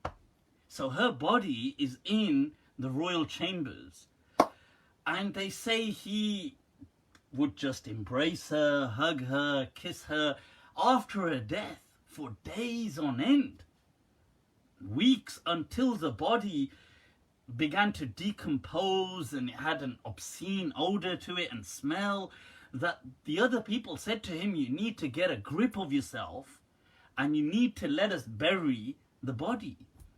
And they say they buried it, and he went and dug it up again and embraced it and hugged it, and he just would. This guy was broken. And it was only a matter of maybe 2 weeks after that, maybe 3, 4 at most, and within days, Yazid II died out of loneliness. That is a tragedy, people. This is what love can do. So beware, people, beware. For many, an example has passed before you in history. Ishq kamina, ishq kamina. Tragic. Oof. Very, very, very, very tragic. But I suppose the connection people have sometimes, it can be that powerful. But this was a king, a ruler, a dynast, who was not only brought to his knees, but he himself died because he lost Hababa, who he was deeply in love with. وَإِنَّ فِي ذَلِكَ لَعِبْرَةً. Allah. And as it said, وَمِنَ الْحُبِّ مَا قَتَلْ. Allah, Allah, Allah, Allah. As it said in Arabic, that and from love is that which kills. Oof, oof, oof, oof. Ah. All right, people, let's refocus. Let's bring ourselves back. Right, so it's getting late. Let's take a look at. He died from heartbreak. He did. Tragic. I thought I'd share that interesting story with you. So that's Yazid II, the son of Abdul Malik, who ruled, I think, from 101 Hijri to about 105 or something. Right, so somebody said, wasn't that who slaughtered Imam Hussein? No, that's Yazid the first. This is Yazid the second. There is then a Yazid the third as well, who comes afterwards. Right, so, let's focus, people. Okay, let's take a look now at Asadullah al-Andalusi and just have a quick discussion on this. Right, what's going on? Just to bring you guys up to speed. So, I'd recently had a dialogue with some ex-Muslims, and because the dialogues were quite friendly, but they were quite intense, they were quite deep. I mean, one was with Haris Sultan, it's in Urdu, it spanned several hours, about 4 hours long. The other was with Abdullah Gondal in English. Both are on YouTube, and that was for about, I think, over 2 hours as well. And so, but they were respectful, they were civil, they were kind of friendly, but they weren't, I mean, they were very, like, I obviously had my position, my angle, and they had theirs, and it, you know, I suppose our views were at loggerheads, but we weren't as people. Like, I wasn't kind of hostile to them, and they weren't hostile to me, and you know, and I said that I hope we can build bridges with ex-Muslims or anybody who has issues with Islam, whether you accept the faith or don't. We are human beings first and foremost, and we should be able to at least talk and discuss and have a human connection. You know, think about it. Those people who embraced Islam in the early stage of Islam, they weren't Muslim, but it was because of that human connection that they connected. So I said this, and some people obviously took offense. Amongst them was Asadullah. His name is, he goes by the name Asadullah Andalusi. Now, he made a post saying, look, some people are trying to say we should build bridges with ex-Muslims and so on and so forth, and let me be clear, this is him, that there's no way on earth I'll ever be friends with these people. They hate Allah, they hate, you know, his prophet, and I can never be friends with somebody that's like an act of betrayal and blah blah blah blah blah. Yeah, so basically I don't build bridges, I build walls. And I kind of circle myself in until we're so secluded that we just diminish. Right, so now I responded by saying, look, I strongly disagree. I do accept that there are some people who are Islamophobes. There are some people who just hate on everything. They will hate religions, faiths, no matter what. There are bigots out there, unfortunately. I do accept that. That said, I feel that there are many people out there who are ex-Muslims, who are, maybe they do criticize Islam, but I said, is that not our own fault? That we present certain things. So he had said in his initial post, they call our prophet a pedophile. I said in my comment, look, you can't teach people that the prophet married a 6-year-old and then say, when they say, oh, but that's pedophilia, you throw a fuss and say, oh my God, you're not allowed to call it. Sorry, I meant 9. Like that makes it any better. Like that doesn't change anything. So, and then you get all offended that they say, yeah, but that's pedophilia. And you say, no, it's not pedophilia here. It'd be pedophilia everywhere else, but not here. And you think, well, no, that would be pedophilia because... So these people then get... So I said, look, who's to blame? Because it's not even true. This story is not true. That Aisha was 6 years old or 7 or 9. This is nonsensical. This story is misrelated. It is wrong. right? And I've got a detailed video explaining that she was in her late teens.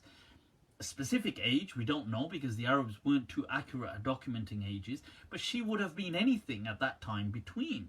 It comes as anything between 17 to 19. It comes as, some people say, maybe up to 20.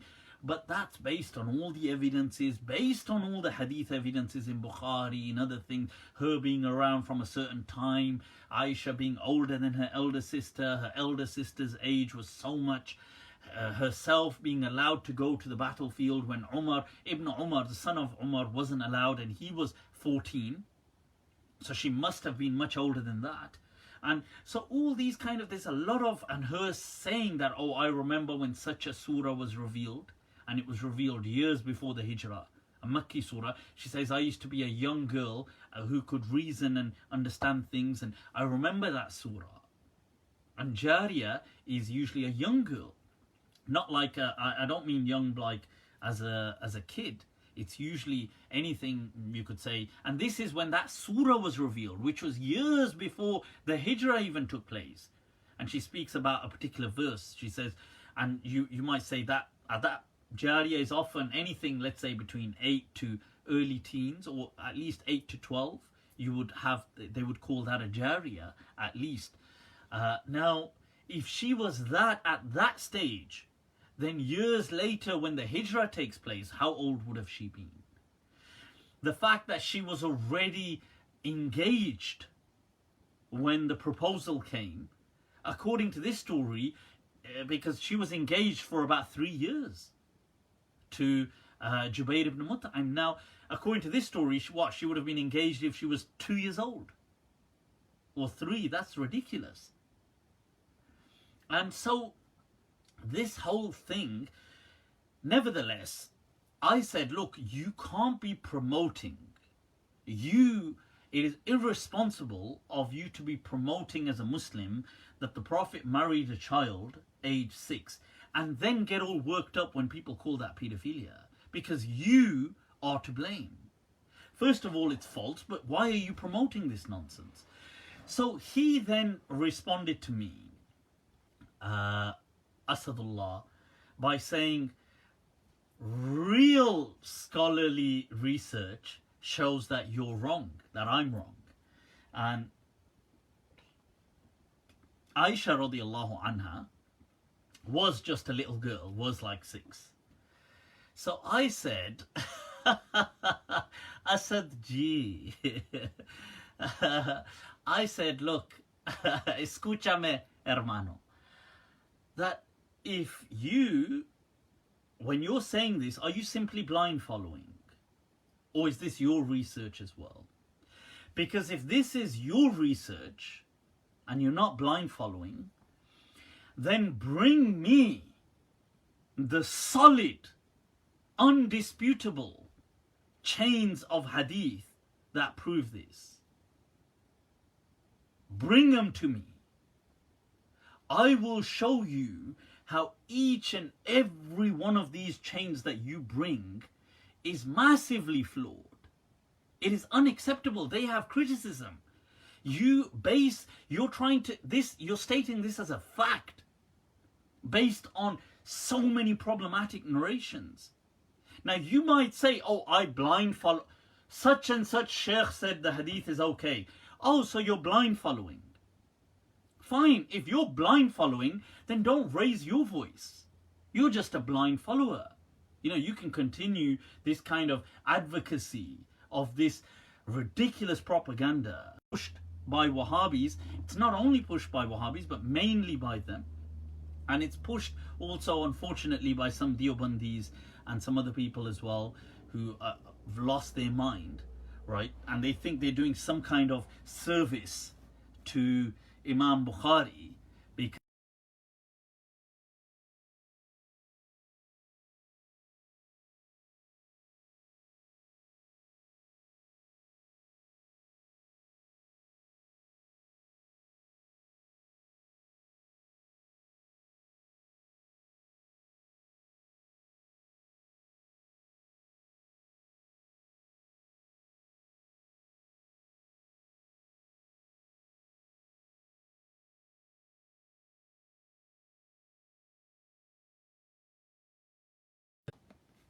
right?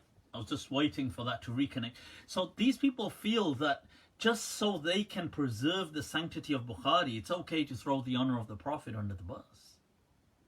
And that is utterly unacceptable.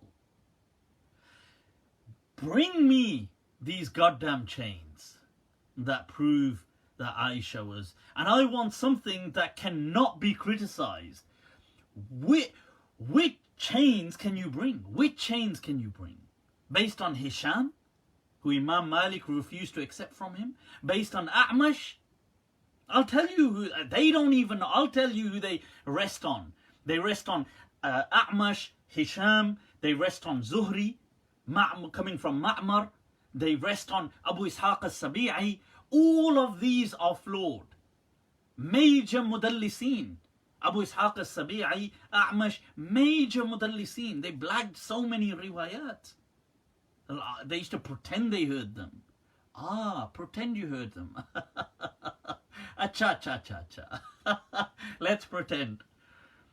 Look, they may have been good people. They may have had some reasons for why they did things. But let's just speak facts.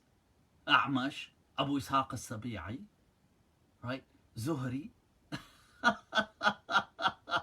Bring me your chains. Let's talk hadith. You want to talk hadith? Let's talk hadith. The truth is, these people haven't even studied hadith. They can't bring me any chains. Bring them. Jab chahe muqabil aa jaye. Whenever they want, bring them. Let's talk. I will rip these chains into pieces that they bring. They can't lie. They can't black. These chains, just because I know why they're doing it, because their allegiance to their sect, their allegiance to, they can't question the sanctity of a book called Sahih Bukhari, right? So they can question the integrity of the Prophet. It's ridiculous. And all of these narrations just come from, they just come from Urwa. That's it really, the nephew of Aisha radiallahu anha. And they are either made up, or somebody's misheard them, or that this was a false narrative that was then spread. And the reason being is because, yes, it is true that some people, some elements in early Islam, in the early first century of Islam, did have issues with the wives of the Prophet. And some of them fabricated stories against the wives of the Prophet, especially Aisha. And they said things like she had affairs with men and things like this. And, well, a'yadhu billah, Allah exonerates her in the Quran. But still, people had issues with Aisha, and they made up these stories. And so it's very likely, if they can trace this back to Urwa, that Urwa may have said something like this to push her age back, just so it comes across, no, she was way too young to have been with other men and things like this. That's a possibility. But they cannot prove these chains to begin with. Okay. And then the other thing is that these people have a conflict of interest. They use these hadith to justify their own marriages to little children. Because they say, well, Aisha was only 9. And that's the truth. That's the God's honest truth. Many of them have done that. And maybe they don't, I'm not saying they all do that today, but that they use it as a justification. And it's nonsense.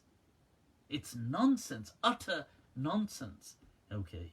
So I did say, to Asadullah al-Andalusi, and he was referring to Yaqeen Institute. And I say to them as well that, look, if this is what you're promoting, you need to seriously revisit yourself. Okay. Because first of all, these people haven't even studied Islam like that. These people, these kind of institutes, they're good for social work. They do, I respect Sheikh Omar Suleiman in all the great social justice thing he does.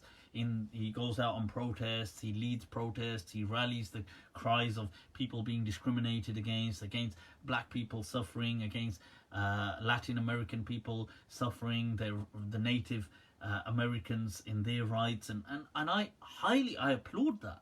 I think that's amazing what he does. But the truth is, these people haven't really studied Islam to that depth.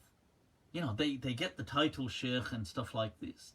They haven't really, they haven't studied the books like Bukhari, Muslim, things like this. They've never really been through a formal institute of learning. They've not really qualified in any Islamic way. They just give nice sermons and preach, and they're intelligent people. I'm not saying they're not intelligent. And then they get given a pedestal. And then now, because they've been put there by the institution, by the clergy, they back and they have to then cement the institution. And most of these people were, at one point anyway, very Wahhabi inclined. I don't know about today. Maybe they slightly distance themselves today from the kind of, but they still, that is their origin. That is where the kind of views that these people kind of learnt initially about Islam. And even this Asadullah Andalusi, he had some ridiculous views on how you should kill ex-Muslims and apostates, and he had this channel called Dawah Films, and the ludicrous stuff, the nutcase things that were being said. I think he's turned away from that, and it was just basically like the Taliban.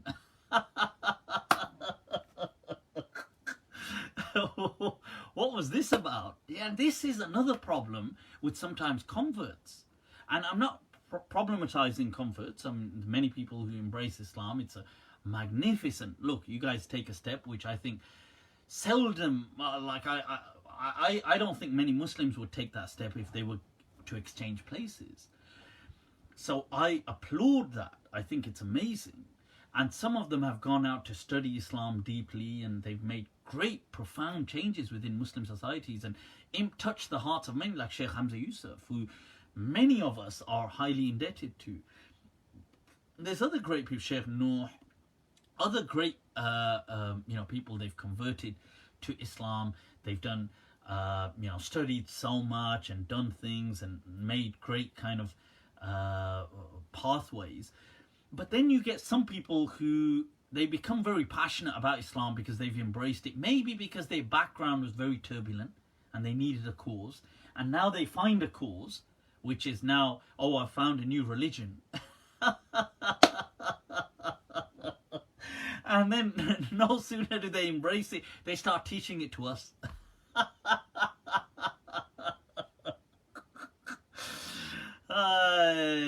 What does that poet say? He says, "Manzil pe na pahunche use rasta nahi kehte. Do char kadam chalne ko chalna nahi kehte." The path that doesn't lead to a destination, this route is not called a path. And by taking simply 2 or 3 baby steps, you have not accomplished a journey. You understand?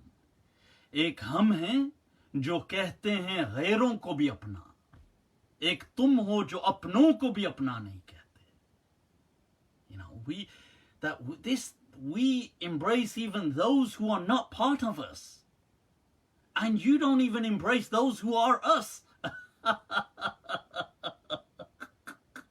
It's so true, and it's an amazing poem. That mana, what do you say? Mana ke miyan, hum to buron se bhi bure hain.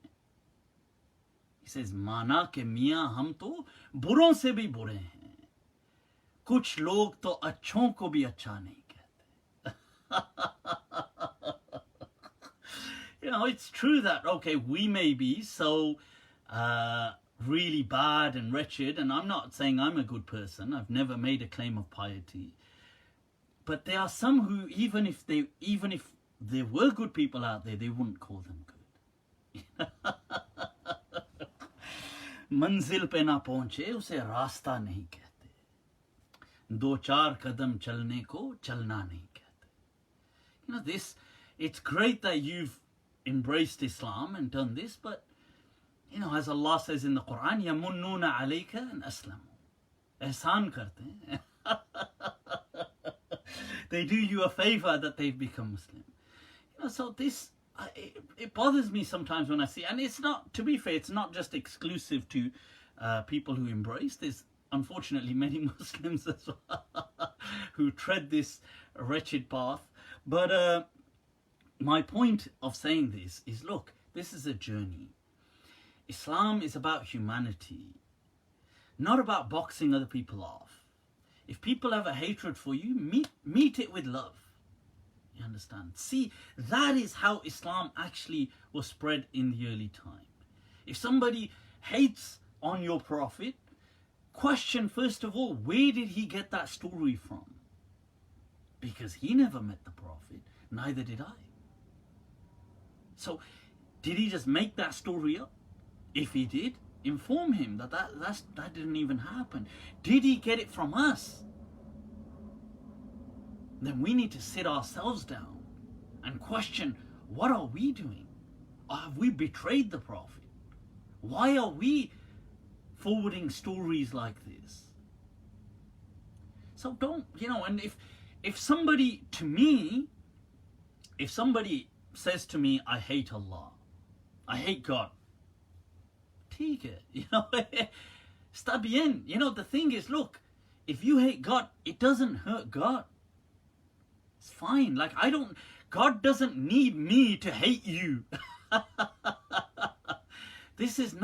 That's a personal journey you need to take. You are still a human being. You are still God's creation. I don't need to kill you. I don't need to attack you or unleash, I don't know, a tsunami of abuse against you, so you hate God even more. So I just prove your point that religion is bigotry, religion is hatred, religion is this. Why should I prove that point? I can extend a hand of humanity, a bridge of compassion. So let us at least be human beings. On that human connection, let us connect. I can still be friends with you. I can still, all these people who hate, there are some people, unfortunately, who are just bigots. They will hate anything. It could be a beautiful picture of something and they'll just, it's wretched, because that's the wretchedness within them that they reflect out. Okay. Many of these people, atheists, are people who really, the issue was that they had such a great expectation of faith that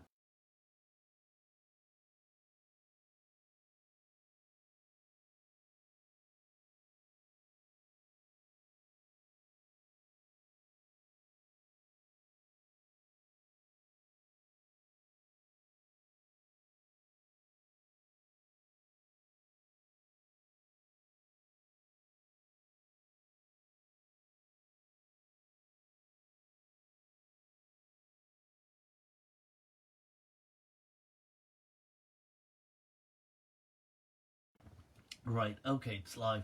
I'm not saying this to I'm not saying to ex-Muslims or atheists that you should become Muslim.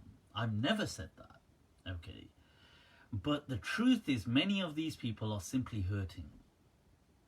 Okay, they just, they wanted so much, which from the faith which really was there, but they couldn't reach it.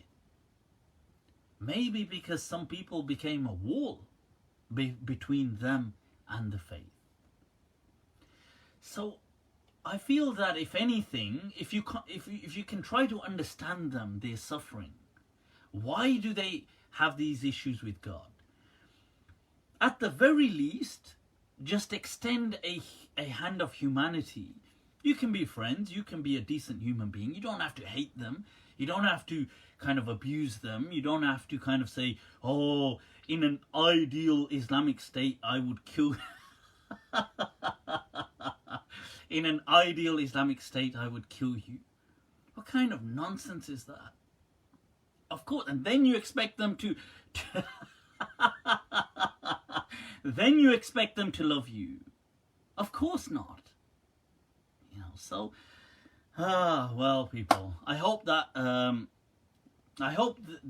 these words find some that they resonate with you, that you find some understanding and comprehension in them, inshallah. Guys, let's wrap it up. It's getting late over here. The internet's been intermittent today. I apologize for that. Shukran for hacking it out, for hanging it, bearing it with me. Inshallah, till next week, take very good care of yourselves. If you want to reach out to me, reach out to me. Any message, Facebook, Instagram. If you do reach out to me on Facebook, it's better. Facebook Messenger is better. But still, either way. Guys, inshallah, till next week. Assalamu alaikum wa rahmatullahi ta'ala wa barakatuh.